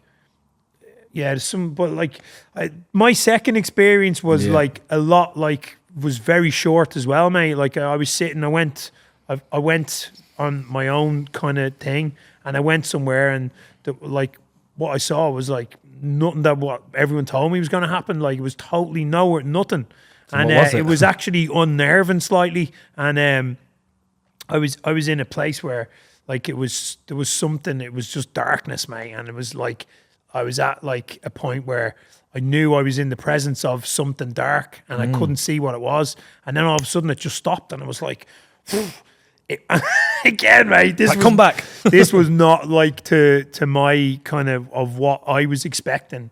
And like obviously again I discussed this, but I sat and meditated through everyone else's kind of thing, and then what was the dark thing? Like, what was it? A shadow? Yeah, it was a like a person, but like I couldn't see faces. Maybe it was you. It was talking to me. I'm not gonna say what it was saying, but it was totally unnerving. It wasn't from my understanding of what ayahuasca would have been on the journey at first for me. That's not what it was like for me. But I found out afterwards it can be totally different for everyone. But I got a message that night that made me go away, and like the whole next day I couldn't stop thinking about it. I was just like, and then I had a conversation with the shaman, and I was like, have you ever heard of like this dark energy? And he was like, why are you asking? And he was like, I'm just was discussing with him, and he was like, have you eever done like a sound heal? And I was like, I didn't even know what it was. So anyway, I did a clearing session with the shaman, and again, it sounds mental even like to talk about, like, but we did like that, and we had like a really open conversation that like was being guided by something else. I don't know. It was some of the stuff we were talking about. I hadn't even remembered. I couldn't even. I was like so deep in my head, and obviously through the conversation, he was asking me some questions, and obviously had said, through the messages he was getting, that like when you party very hard when you're young, you lower your energy. Yeah, and you lower, when you've got lower energy, frequency. like low frequency attracts dark energy. Yeah. And yeah, like there's this thing. I've only told this to a few people, but some people believe it, some people don't. It's a personal thing. I do, because I feel like every bad experience in my life, dark energy attaches to you if you're resonating on a low level and being like a magnet. Exactly, mate. So like obviously through having these conversations, he kind of said like, you were very young and you were partying and blah blah blah. So he was under the impression like a dark energy had been at play with ups and downs and success and failures. And so, but like I was on board. I was like, so we did a sound healing, which I'd never heard of. I was lying on the ground, and there was a noise from behind like that. Is it like a ball or something, and it's just like these mad frequency sounds? That's like, but I at first I thought he was doing it with something, but it was actually like the shaman doing these sounds and himself coming out of him. And it was it was mental, mate. I was like, it's even talking to people about it, still like, what? And then I thought, this is in my mind. I was like, I've tried a lot of things, and I'm interested in being the healthiest I can be. I'm trying different things, and then all of a sudden, I was lying on the floor, and I got this like burning pain in my chest, and I was like, oh my God, I was it's like, kicking in. I'm going to be sick. I was like, I'm literally going to be sick, and I tried to get up, and I couldn't get up. I was like, and I was lying like on my stomach, and I had to get like him and another person had to help me up and bring me outside into the jungle. And I literally threw up black tar. I'm not even joking. Have you had the drink at this point? Or no, just this was the day. This was the day after, mate. This was the day after. I had nothing at all. Like, so I was like thrown up this like black. It was black. It was minging me. But after that, I went back to my hut and I lay down and I slept. And I had the best sleep I've ever had in my whole life. I woke up like later on that night. Maybe that was the dark coming out of you. I don't know, mate. Again, I can never know what it was, but I woke up that night and I was like, I felt like totally light and just like I was just like, oh my God. And then that night we did another ayahuasca session, and this time like Hit you. went in.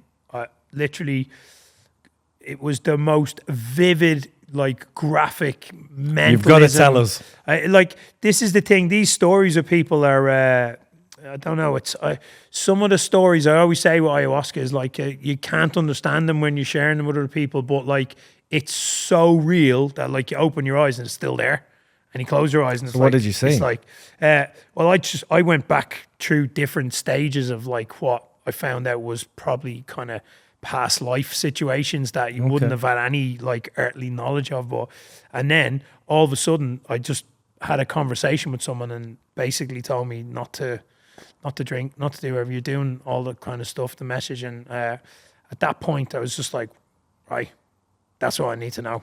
And I just was like, I opened my eyes and I closed my eyes and I opened my eyes and it was all still there, and I was like, what is going on?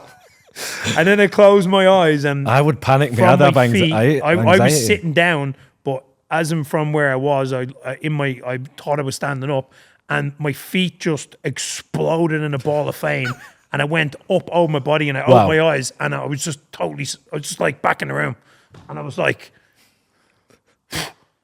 and that was that, and like the last thing beforehand was like, you don't need to do anymore. That's what I was told, and I was like, I don't know. I think that burning thing when you were was, seeing it, that's what you heard. Don't do anymore. yeah, I did. I went to a couple of other like ceremonies after that, but I didn't take it. I just meditated and I was in the energy, which was another like mental thing, because like other people were off. Some of the things people were telling me. There was a girl there. Like you say, it's different experiences and people's There life was a girl traumas there and actually that told me afterwards that like she had lost her mum when she was young, and she spoke to her mum on her journey, and like I just had tears rolling down her face. She was like, and her mum had told her how proud she was, and you know what I mean. It's like you still even get tingles thinking about it, but that changed her life because she well, like it's changed yours as well. yeah, it was like there was a couple of other. I don't know. It's like they always say with these things as well. People's stories are private, so you shouldn't really be talking about totally other get things. that. But like there was a few other stories, mate, that were just mind blowing. That I was like, wow.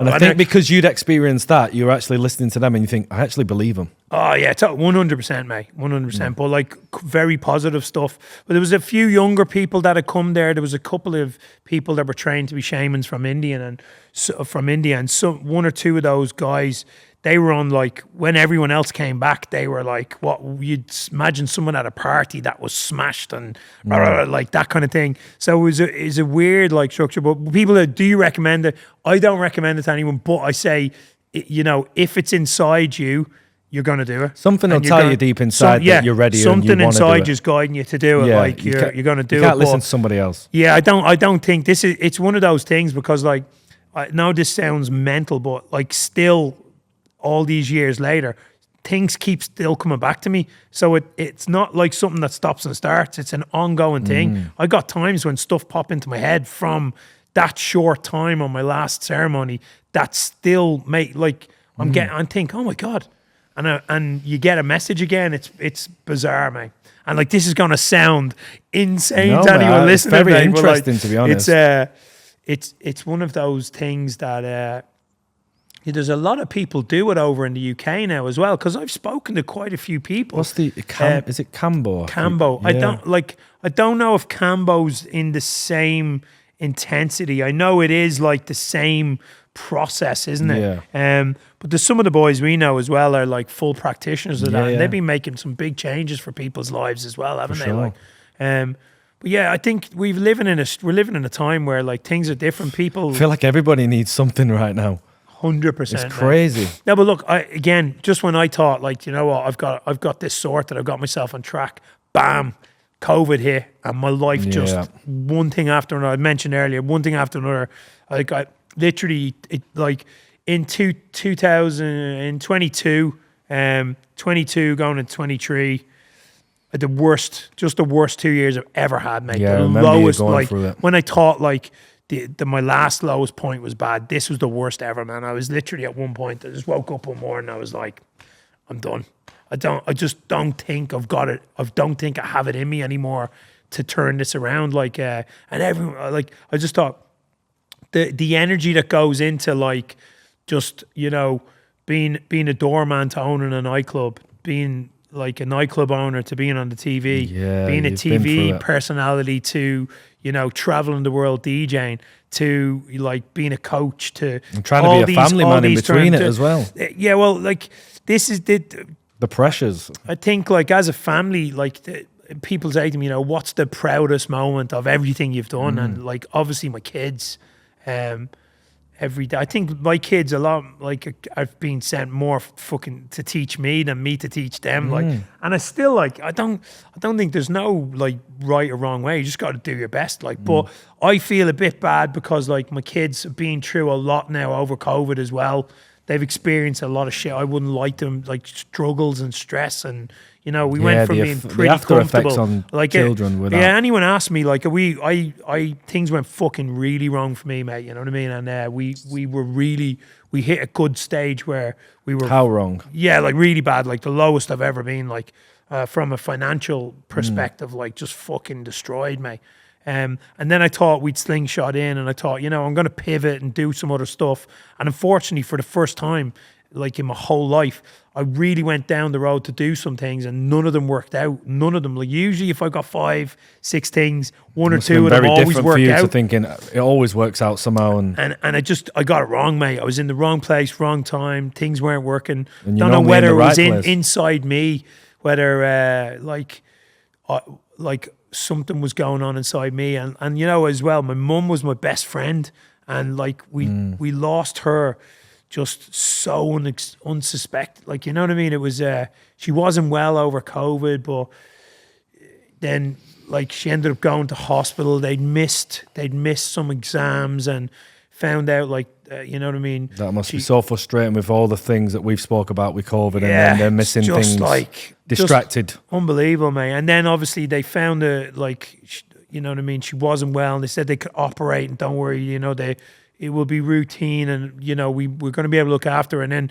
it didn't go well, and we went from that to like the next day, like, you know what I mean? That's it. And it's so weird, man. I had like she had an operation. We hadn't heard anything, and quite early in the morning, like 5:30, 6 o'clock, I woke up stone cold. I woke up with I was like, oh shit, mate. I was like, there's something wrong. And she's like, mate, you're just worrying. I was like, mate, there's something fucking wrong.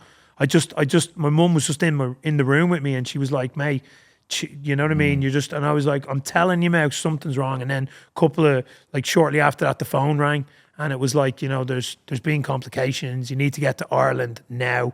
This was in the middle of COVID. You couldn't travel or anything. I tried to organise, couldn't do it. Luckily, one of my friends was running a testing site in Liverpool, and I rang him, and I was like, dude, I told him what was going on. I have to get to Ireland. Yeah. He was like, mate, come straight to Liverpool now. I went down there, and they managed to expedite a test and get it returned in an hour, which usually was taking 2 days at that point. And literally went from Liverpool to the boat. Got the boat to Ireland. We went into the hospital, and basically got there, and was like, straight away we were being like, you know what I mean? It wasn't, you know what I mean? Wasn't good. And then we got to the hospital, and they wouldn't let us all in the room because it was like, it was just... So yeah, it went from like, oh, things might be all right, to in the space of like 48 hours, like she was gone. You know what I mean? And it was like, you couldn't process. And even though I've coached loads of people through grief and trauma, I always say this to people, it's all subjective. Good at giving it. It's subjective, mate. You don't know what it's going to do until you're there. But compounding that with COVID and with everything going wrong and your business failing. I remember you couldn't fly around the world because of, you didn't take the vaccine. And yeah, well, look, with personal choice in this, I just knew I didn't want to take the vaccine. I was like, I'm 46. I'm, well, obviously a bit younger than, but I'm healthy. Never been sick. I was like, I'd already had COVID. And it was quite a bit of pressure from everyone to do it. Like, and in fact, I don't go fully into it, but I was lambasted by loads of people. You know, it was like at one point I'd tell people don't mention again. But obviously, when things spun back up, couldn't get any working visas, couldn't do anything. And you know what? You stood your ground though, and you done what was right for you. I understand as well. Like obviously, my business partners at the time as well, they were like, you know, if you don't take it, we're not going to be able to go back to work because I was the one touring, and things were already like a bit strained because nothing had worked. We just had a bad 2 years, mate. You know what I mean? What made you tell yourself that you don't want to take it? I just knew. I knew straight away, mate. I didn't want to take it. I knew straight away. I knew the whole thing. Like, I never talk about anything to do with COVID because you just can't. You can't because it's impossible trying to rationalize other people. And I like everyone has their own point of view. But like, I think some of the stuff we would have been talking about at the time that everyone was telling us to shut up, that you're nuts, all basically has come out now. Yeah, and like even my dad at one point, was like, you know, mate, you've got to do this, you know what I mean? And I was like, I'm not going to do it. And then we got to a point where I told him, don't mention me again. And I was telling him everything I was finding out. And he was like, it's just using your didn't intuition believe and me research. at first. And then like quite recently, like last year, we were talking and he was like, mate, how did you know about all this stuff? And I was like, it was all there. Like I feel like you just, straight away, as soon as I seen it, I just clicked straight away. And I just thought, patience is key. The truth always reveals. And if they're pushing something, there's an agenda behind it. I always thought, follow the money and just see who's on the media, see who's in the government pushing it. I remember we had a conversation in the gym and I just said, everyone can do what they want to their own body. It's your choice. If you want to take it and it's good for you, I'm happy for that. Mate. I don't want to take it. And the reason is because I've been watching the TV for over a year now, every single day. The government have been on there with the scientists. And I always ask myself this question. If they're there for our health and our safety, then why did they not push anything or mention once how to look after your immune system? Vitamins, vegetables. I remember you saying this to me. And I said it like at the beginning. I said they're investing, 20 billion into, it was the track and trace. And I thought, why wouldn't they spend 20 billion on sending every household in the UK you know, it's still nutrition? mad. Even like obviously on your first pod, like this, what we're even talking about now would still have your pod taken down because of just having chats. That's why there's loads we can go into. It's absolutely insane, isn't it? But yeah, I think in ratio of that, it was just like, right, this is like, it was a bad time, mate. And like, I think... So what was the change? So you're back down again, you're low, everything's gone wrong. Obviously, God bless her, you'd lost your mother. How do you come back from that again? Yeah, well, I had the darkest, like I'd said about 12 months again where I was just like, wow. And I feel this is quite bad because like, as I said, my kids had to go through this with me this time, which felt even worse. It's heavier, like, you know, innit? they know something's wrong. They're going through it, you know, you've got to get down, you got to do this, you got to everything, cut back on everything, you know what I mean? Yeah. I mean, we everybody had did. like one of the Christmases was like literally the worst, like for kids. Like I mean, they were good about it, but like as a parent, you still have it inside. Dude, where you think shit. It was like literally struggling to put like Christmas dinner. That's how bad it was. Like, and I'm not even fucking hammer that up. It was bad, mate. And it was like soul destroying. But like it was funny. My daughter turned around like, and she said, "You know what? I'm glad you can bring it as a." Yeah, well, she like turned around like, and I spoke to her afterwards, and like she was like feeling quite stressed with it all as well, as you would, because like when you see your dad and everything's going wrong and fucking nothing's going right, they look up to you, don't they, and think if he's struggling, mate, like what's happening? I've been coaching people right for years, and I actually had to step away from coaching for the first time in 12 years. How can you help somebody else when you need to help yourself? Inside myself, I was like, you know what, I have to find a way to figure out myself again. And obviously all the things that I've done before are not working right now.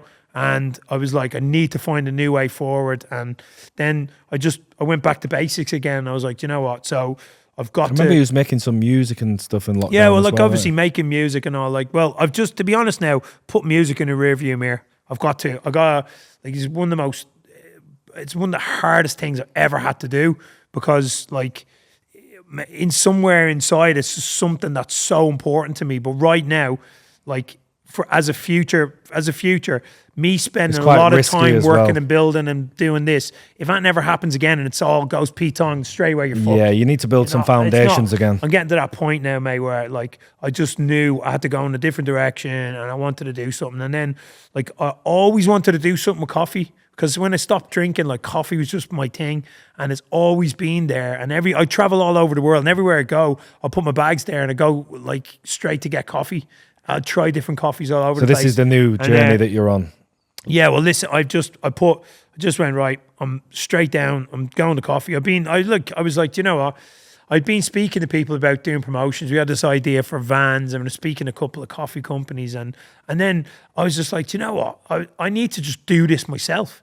And I tried loads of different beans and blends, and I just couldn't find one I liked. And everyone was like, mate, just get cracking, and you know what I mean. But I was like, mate, you can't get cracking with something you don't believe in. Yeah, It's you've just- got if to you have just some sort of buy belief some- and passion for it. And Yeah, you gotta have a passion. You buy some Or else just you'll give up shit easy. beans off the thing, or like it's not. But so anyway, I was on a mission for like I'm gonna start a coffee company, and everyone was laughing at me and like, mate, what is going on? Mate, it's I was good. like, Coffee, there's good margin in it. Like- you can sell volume coffee, you're making good money. Yeah. Do you know what? Last a year and a half, well, like Creamfield's gone, not this year, the year before. My friend from Germany was over, and we write music together, and I do a lot on social media for people and stuff as well, and advertising as well. And he was over, and we were having a chat, and I was telling him, mate, I'm starting a coffee company. He goes, mate, I've got a coffee company. And I was like, what? And you've never told me. Again, Fran's in the right place at the right time. I wasn't even meant to go to Creamfields, mate. He had said to me a few weeks before, he was like, right, he's like, are you coming to Creamfields? Do some photography, just come and hang out. And I was like, yeah. And then we hadn't spoken about it. And the morning of Creamfields, he messaged me at like 11 o'clock in the morning. He's like, mate, you coming to Creamfields? I need you to meet me in Manchester at like 3 o'clock. I was like, oh, fuck. I was like, you know what, mate? It's too late notice. I'm like, Once you commit to something, you're going, aren't you? mate, at that point, I was standing in my kitchen, something came over me. It was like, oh my God, I have to go. I don't know why, but I have these moments, and it's happened to me loads of times over the years, and I can I get you. pinpoint them all. And something said, I have to go to Creamfields. And we Even if you don't want to, there's something there. Go. something was like, I gotta go. I rang my dad and I spoke opportunity. to him, and he's like, mate, go to Cream. He was like, go. And so I went down anyway. We met. We're sitting in the VIP. We're having a chat, and he goes, "Oh yeah, I've just bought this coffee company in Germany. It's called Concrete Coffee. It's the best. What a coffee. name as well. It's the best coffee you'll ever taste. Concrete And I was Coffee. like, mate, is it the best? And he's like, mate, I'm gonna give you some. And he go, like, I've got a pretty decent coffee set up in my gaff. I was like, right. So anyway, we have a great night. He does his show. We're like chatting to loads of people, good buzz. Went back to the hotel, had a conversation like about, you know, doing something together on coffee. And I was like, mate, if this coffee's as good as you're saying, and like, I'm meant to be doing this. I don't know why, but this is my thing. I'm meant to be doing this. I've no idea like how or why or love how that, it's how going you to just happen. have Like, it in your head. But I just know this is what I'm meant to do. So I've gone home, tried the coffee. I was like, oh my God, it's absolutely class. I was like, I can vouch for that as well. it's so good. And I was like, so I just rang him up. I was like, mate, it's the best coffee I've ever tasted.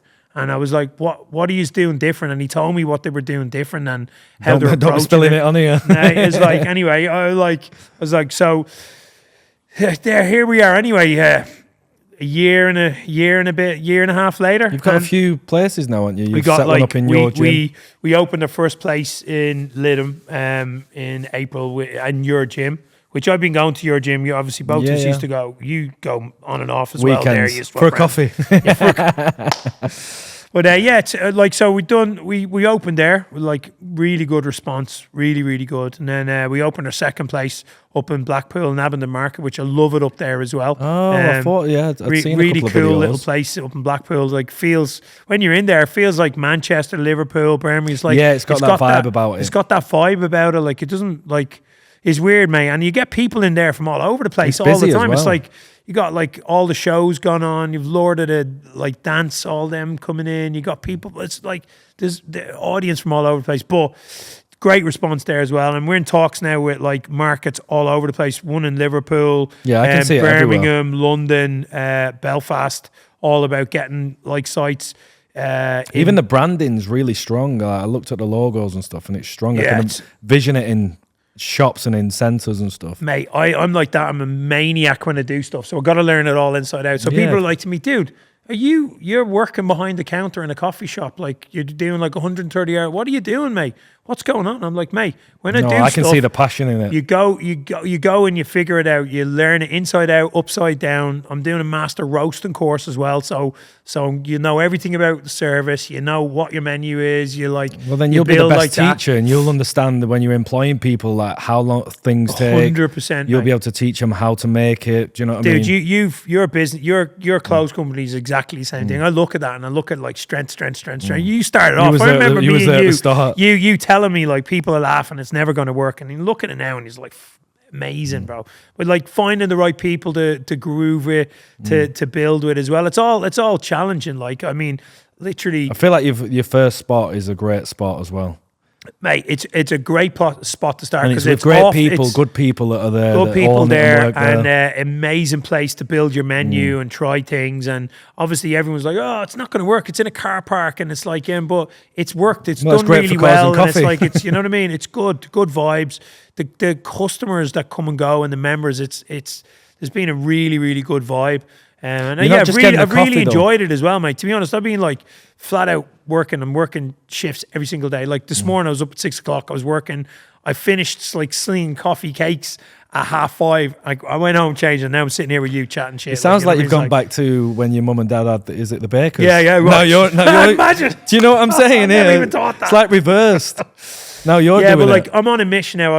I've been speaking. My main goal is I want to build up 7 to 10 units over the next 2.5 years. You'll do it. All doing well. And yeah, I'm already. If I can pull this deal off at the moment, I'm in talks. So we're gonna be halfway there. But like I with business growth now, it's not main street like stuff. Units is not the way forward at the moment. It's just too much risk. It's just like I think you it's good can't- having people having units and you implement your business into it. Yes, I think that's the way that forward. looks like route that we're going to go along right now, and I like that.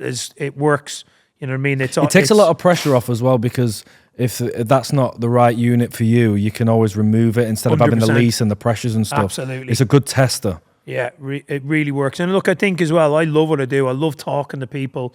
I love making. I love people getting treated properly, mate. Mate, I'll be honest with you what? now, when you made me that coffee, the passion that you put into it wasn't just bang, yeah, there's your coffee. I just watched you, the movements you was, the way you was pouring it, and you was like, I've got to make this right for you. Do you need this? Would you like to test this? And I just thought, it's not even just the coffee, it's the service as well. Mate, like even in my nightclubs, right? I used to I love treating people well. I love making people feel important. I love, people come in and they say, I remember like what they drink. I had a conversation with someone a week ago, and I can say, oh, how's your dad?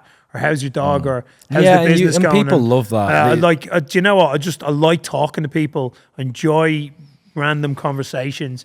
I like treating people nice. It's something Yeah. into me with hospitality and service that like when I was working doors, right? People still message me from like Millennium. There was a guy and his mates and his girlfriend had come up from the Midlands, right? And it was after like Millennium, after gone like 12 o'clock. They're talking to me around the corner from Leicester Square, and they want to go into a club, and nowhere I'll let them in, right? And I've let like 6 of them in. Good I old brought Fran them will let into you the in. VIP, right? Brought them upstairs into Home Nightclub, which was open all night there, and like amazing night, and they still message me sometimes, mate. They still follow me on Facebook and stuff and message me, go, oh, do you remember us? You let us in, Millennium, blah, blah, blah. That was the best night we've ever had. And people don't forget that hospitality is key, and if you give them a good service, they'll always be there and remember it. Looking after people, like making doing nice things for people, man. It never gets old. Like, so I just You don't think, regret doing it. man, never, mate. It's just, I don't know. It's good to be able to make people feel good, isn't it? To give something to, I don't know. And make them feel good energy and a rush from be your coffee. genuine about it. Integrity with it, mate. You know what I mean? Not like, you can tell when someone's being integrous, can't you? It's like, it makes a massive difference. Like, taking a second to give someone a few minutes of like being genuine back and forth with people, it changes people's like day, doesn't it? You know what I mean? That's what I mean. Even like when you're doing like with your coffees and you're serving people and you're interacting with them, these people might be going through some shit at home and they don't speak to anybody. But I feel like you really suit, when I'm thinking about it now, you really suit doing the coffee because you're all about energy and you always bring good energy into the room. And I feel like it does merge well with what you're doing. And I feel like that's why you're going to do really well with it, because you've got that passion. And when you just said 10 units then, there's no doubt in my mind that you're not going to do it. Yeah, I know this is on a mission now, on purpose as well. People so, will want the thing is as well, I've got to figure out a lot of stuff in between because I want to get in a situation now. Well, you're doing the right thing. You build it up without taking on tons of debt to do it, mate. You know what I mean? Which, as you know, with a business is the way to do it right now because, you know what I mean? You don't want to be doing that. Like I do feel like what you're doing now by putting these into other people's units and testing it, who have already got a customer base, so you're not spending a lot on your marketing. They've already got the foundations. You go in as well, and you bring something positive to that space already. Exactly, and people resonate with them. it. You know what I mean? It works for you, and it works for them. You know, I want people to put a concrete coffee at like the entrance to all of their units, and they know when the people come in and out. Concrete coffee, say hello to them. You know, how are you visualize doing? It now. Even I just if feel you're not like buying a cake or you're not buying something, you're still like, how are you doing? Like I've got conversations with people and like they're not even buying stuff from me and they'll still come by and they'll be like, all right, how are you doing? I'm like, yeah, good. How are you? Blah blah blah. It's not. It's that thing, right, where you got to build it up. But again, for me to go back to, it's like I'm going back to the start. I'm 46. I'm starting again. It's like mental, mate. But with a lifetime nothing wrong full with of that. it, mate. You know, this There's is the nothing thing, wrong though. with that. I had to like seriously dig deep to go. Do you know what? To admit, like, it's you to go inside yourself and admit, right? This is not working what I'm doing now, and I have to make radical changes again. And I've no idea how to do it. But you know what? I'm going to lean into it. And if someone asks me what am I doing, I tell them. You know what I mean? This went wrong. That went wrong. And I found the passion now. But nothing's been a failure. Everything's. You know what I mean? It's all right for things to go wrong. It's not how. I wouldn't even say that they've gone wrong. I feel like they've just directed you. Directing you in a new direction, mate. Yeah. This is what looks like absolute disaster. If you can pull through it again and find that energy and fire inside yourself to bring something new to the table. Like we've got a meeting on the 15th with like a massive coffee distribution company that like they distribute like over £1 million of coffee in the UK alone. And like obviously you go and have a meeting with them and they put me straight in a few things, like, and I was like, my God, learning. And so we got another meeting with them and now they're looking at like they deal in tons, and I'm like, they're like, mate, if you make £1.50 profit on a bag and you're dealing in tons, it changes everything. So like obviously wholesale is like the way forward, but like for learning everything inside out, like having your shops and you're building your brand, and then you can go online with it. I love cars, I love motorbikes, I love boats, I love this, I love dogs. And it all merges in together, doesn't it? I love it. Coffee goes. Everyone goes for a coffee and walks a dog. Coffee is community, and you know what? If you can build a community, do you know what? Coffee is community. That is a good slogan. Coffee. I love that. You get home, you're like. I'll be like, you'll be in your bio on concrete coffee next. Coffee it is true though, isn't it? Like, I love how you said as well before, where you were saying like you thought everything was going wrong, and then you've got to start again, and then you started a brand of coffee that's called Concrete Coffee. Strength. And we all know that putting the foundation is strong, right? Is strong coffee for strong people, mate. You know what? I'm thinking all sorts. I'm thinking big shops and everywhere. Absolutely, but I think ground up with this kind of stuff is like there's no like I've gone back to concrete coffee ground up. Going back to basics for me is like, you know what? If you're going to do it, prove you got the grit to get your sleeves rolled up and get stuck in. But people will love that. A lot of people won't do it. They won't like to go, I'm resetting again. You know what? It takes a shit ton of grit to roll your sleeves up and get stuck back in to like going back to like working shifts and all this kind of stuff. But it's weird, man, because like when I'm in it, like I absolutely love it. I love speaking. If you're doing something you love, you're not people, working. Mate, you know what I mean? This is the thing. You're a people person as well. So you're just doing something that you already are that person. You're a people person. You've always give people hospitality, and you're doing something that's going to make you money and doing what you love as well. yeah, long term on that as well, right? You build up. Our menu is different. Our menu's mad different compared to other things. People are like, I'm excited. I feel like I want one now. Coffee. We got protein coffees. We do mental matches. We do all kinds of smoothies with like collagen, and so we're tinkering around with like. When you're thinking outside the box, it's just not coffee. It's not just coffee, mate. You know what I mean? Even though we do like amazing strong coffee that's just so smooth and low acid. I remember when you made me that one. I went to the gym. Had the best session I've ever had. I was there for about an hour and a half. Yeah. So a few people. It's one of them though, but I think on the early stages and the vision on paper, the plan that we've put down for this as well, we're moving along, and like we're not even open, we're not even off go for a year yet, and we're getting the response we're getting from people. Honestly, I think it's amazing. We've had like 5 car events that's growing all the time. So obviously we had an amazing bike event that we hooked up with BMW, with Bowker's BMW Morad, which was amazing as well.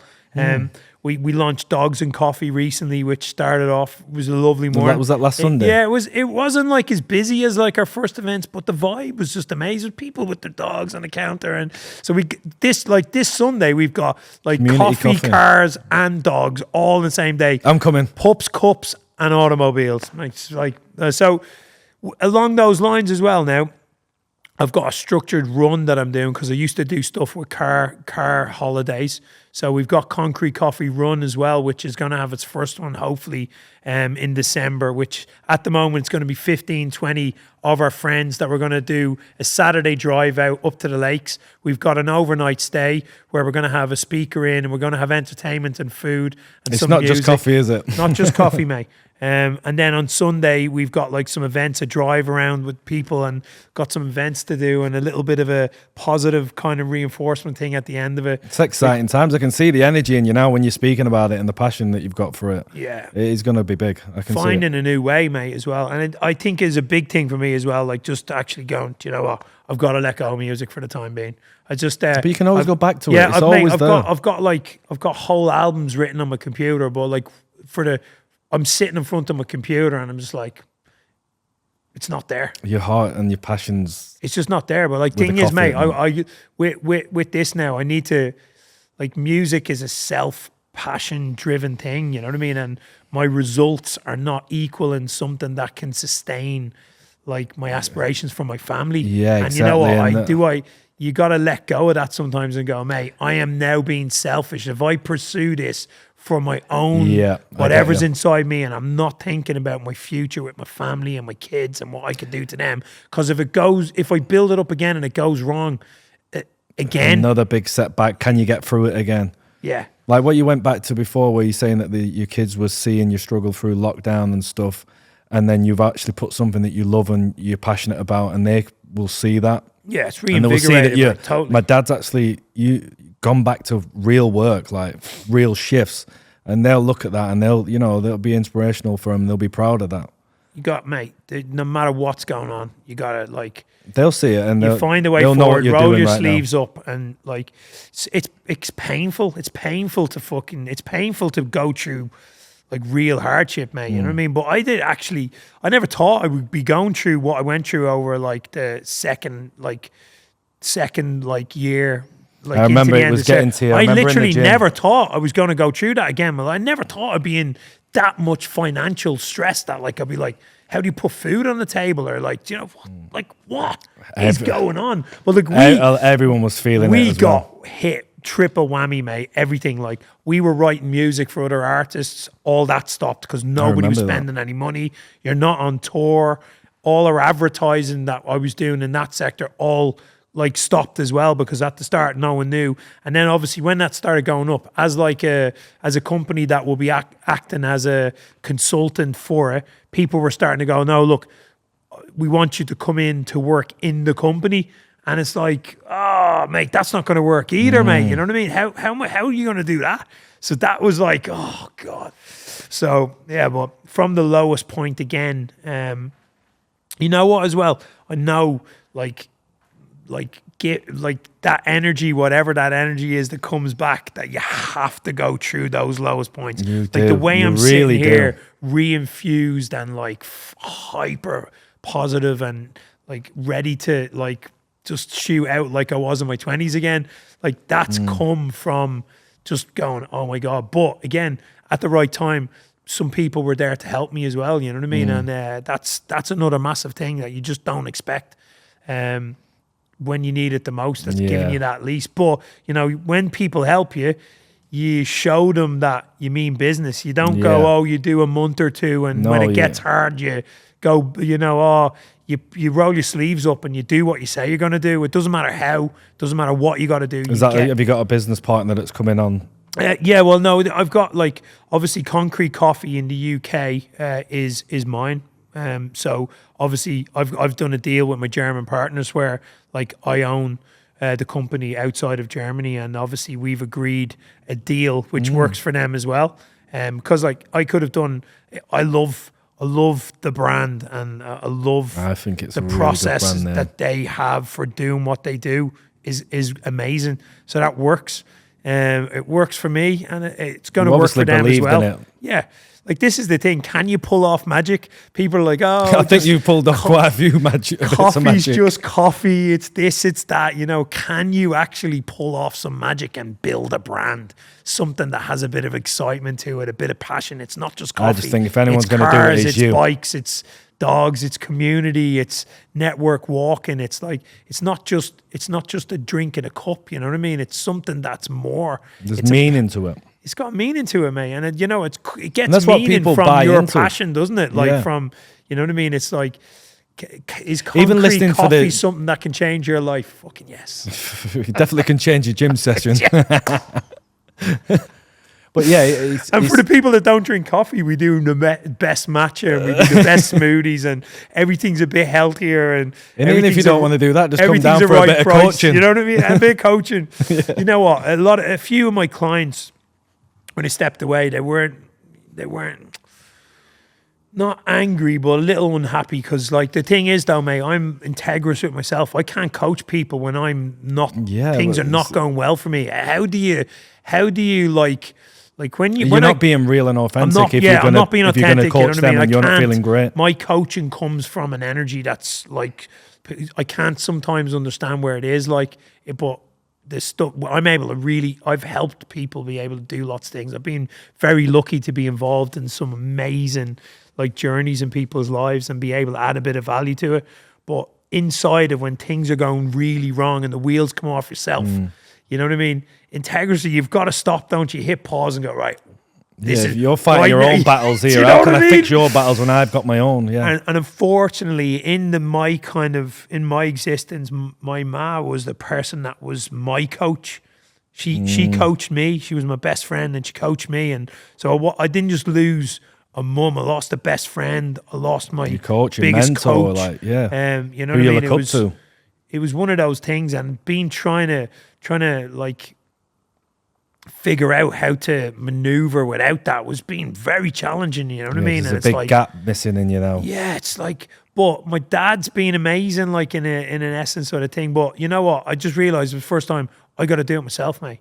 And obviously, I love that.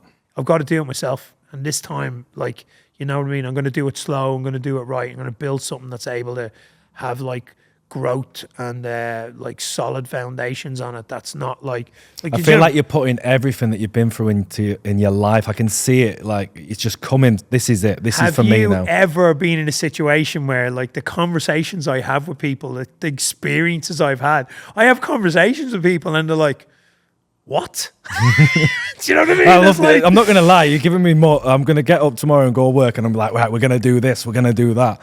It's good to see like how much passion, because I feel like I only see like my business partner who has passion like this. Do you know what I mean? Like it's just so addicted. Listen, mate, and seeing you doing it now, I'm like, I need to learn so much shit, dude. I think like I feel like. But I love that you don't think you know it all. You're ready listen, to learn. I'm under no illusion. Like I know the things that I do really well. Like I know you can put me anywhere and put me in front of people, and you can definitely get where water can't. You know, yeah.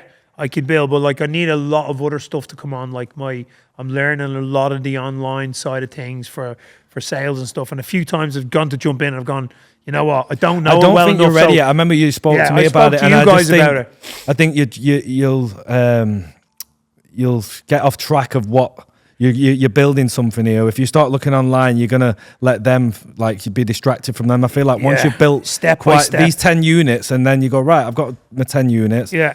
Things are flowing. I've learned everything myself. I've got my staff. I've taught them. Let's look at another avenue. Listen, you know, staff. This is something as well. I needed fucking starting all over again. As I approach like trying to manage and teach and be like a boss, like inside of like this is a different thing. It's like it's a different ball game. I've had to learn a lot. Very challenging actually. It's something I didn't ratio into it all. I'm just like, man, get up, go, pull back the string. But you think everybody's like you, and they're all not. Of a sudden I'm like, whoa. And then I think you put time and effort into someone, and you think, and then all of a sudden it's just they're not there now. Oh, I don't want to do it now. People don't turn into work. Yeah. They're like ringing in sick at 3:00 in the morning. They're like, and you find out like people are like in doing things that you're like, oh, and then you got to go back on you, like, how do I become better at like instilling passion into people? And it is all a learning curve, even with staffing and stuff. I mean, look, again, this is what I mean when I say I'm back to 46 and starting again. It's like, whoo, strap in and hold on. But like the thing is, you know, you're doing something well when people come back to you like so many times over there and go, that was amazing. Oh my God, that was amazing. And them are the things that keep you going. Yeah, totally, mate. 100%. Like I had a guy like and his girlfriend get like coffee the other day, like, and I make this like concrete coffee, like is like a protein shot melted and infused with the coffee. And it's like, it tastes amazing, but it's 30 grams of protein as well in your coffee. And it's like, wow. People love it. And it's like, it's I've tricky. not even heard stuff like this. I just think coffee's coffee. Tricky to make it, like, because it's, if you do it wrong, it's shit. I can imagine you if you're watching your staff making one and you're like, you're doing it wrong. This guy, he just, he left. And a couple of minutes later, he walked back in and I was like, shit, is everything all right? And he's like, mate, I just got to tell you, that's the best coffee I've ever tasted in my life.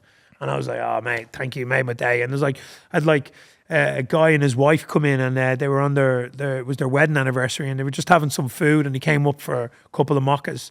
And I've brought them down to the table and I've given them a large instead of a medium or small. Them little things help, yeah. And anyway, they've had the things and they're just leaving. And the guy come up and he goes, mate, I'm a journalist and I have to tell you, I interview people all over the place. And he said, that by far is the best mocha I have ever tasted in the last 15 years. I've gone to coffee houses almost every day of the week for interviews. He said, that's the best. He goes, you know, you getting a 5-star review from me straight away. And he's like, honestly, and then he was like, you know when what? you're putting in all them hours and you hear stuff like that, it's good. That you came over and you said happy anniversary to my wife when I told you it was our anniversary and you gave us a large instead of what he said, you know what? He's like, you're going to be successful. He said, I can already tell. Anyway. I can see it like, now. He goes no off, doubt. but it's like, again, how do you apply all that madness from the years into something new that like I feel like you're doing it, you're applying energy, it now. You know what I mean? With the energy, just the passion to keep going. That's from everything that's happened. I love it. Honestly, I need a coffee now. Yeah. Honestly, I feel like I need one. I'm not energized now. I just think I could just have a coffee. We'd be here all night. Yeah, we won it there, mate. But yeah, so like, but anyway, yeah, so amazing. Absolutely as it is, amazing. I think naturally kind of gravitated is there anything towards else? where, mate, listen, Or I is think it it's just one of main those focus? things. We've been friends for a long time, so I think as you grow with this is something we can come. I'm ready to watch your journey we've now. probably like kind of scraped off like in half of what you could have talked about at times. There's a lot of things you can't talk about, as you said. No, but I mean, I think it's one of those as well. It's sitting down. I think you know, you've got a passion for like kind of like amplifying kind of positivity, and you've really kind of arched into that, haven't you, over the last couple of years as well? Like yeah, it's something that I've always wanted to do because obviously all the things that I've experienced in life, I just feel like you say, it's good to help people. And I just feel like if you can help one person, you're doing your job. Do you know what I mean? Like just giving back is a massive thing for me. And I feel like the journey even with business over the past 8 years, in the next year or so, we want to give something back. We want to educate the next generation and show them all the trials and tribulations that we've been through, business, the losses. It's like and that's this, our next you know journey what? Like next year. this is. I can't wait till I'm at a point again now when I know like I can sit back and my first point is right. I'm back to a point where my family doesn't have to worry anymore, and that's my first fucking like Of hole course, in the yeah. sand, mate. Nothing to do with me. Just my family's going to be okay. You know what I mean? They don't have to- Sometimes it like- can't be about you, can it? It's- Like you've yeah, got people that it's depend like on you. This, I just that's my first thing. Build, they're okay, then build again, then build again. It's just like in doing that, create something special that everyone can get on board with, and just create a community. You know what I mean? But I think as well, and this was like going off. You got like in doing that again, like you guys are at a point now where I look and I go, and as well, I think like so many people would have looked at you guys starting and they're like, you guys are smashing it now, and it's like. Again, though, you can never stop, can you? Just when you think you're smashing it, you're like, whoa, shit. No. Adjust again. It's like... People thought we were smashing it 5 years ago, and they don't even understand. We was going through depression, anxiety. We was losing hundreds of thousands of pounds. We were losing about 50, 60,000 pounds a month because we didn't know what we was doing. But we just thought, you know what, we've got to keep going. And all the experiences that we've been through, that's the thing that we want to do next year, is giving it back.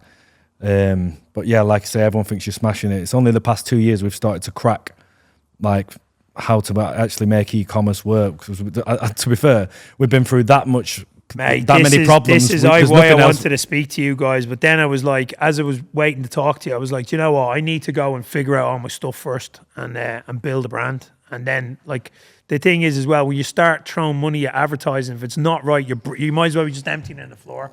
So you get all this other stuff right first. And that's exactly what we did. Yeah, you get this other stuff right first, build up some units that are doing like some okay numbers, grow on that and build a community. And then... I like the idea of online with it though. Yeah, well, no, this is the thing. Wholesale and online for like is my objective. But in the interim, I want to, like, as I say, bring a new energy like to the thing. When I look at some people that are smashing it out, like companies that are absolutely smashing it. I go into their shops and I think, I'm like, mate, I can, this, you know what I mean? Yeah, but they're smashing it, but I know I can do this better. Well, I know I can bring my thing to it. Can bring more to it. And I like right now, it's not that I can do it better or doing it like right now. I'm just knowing like, mate, I love this. I'm super hungry with it. And I know I'm doing something right because you know that from the reactions from 99% of the people that are involved in what you're doing, you know, they're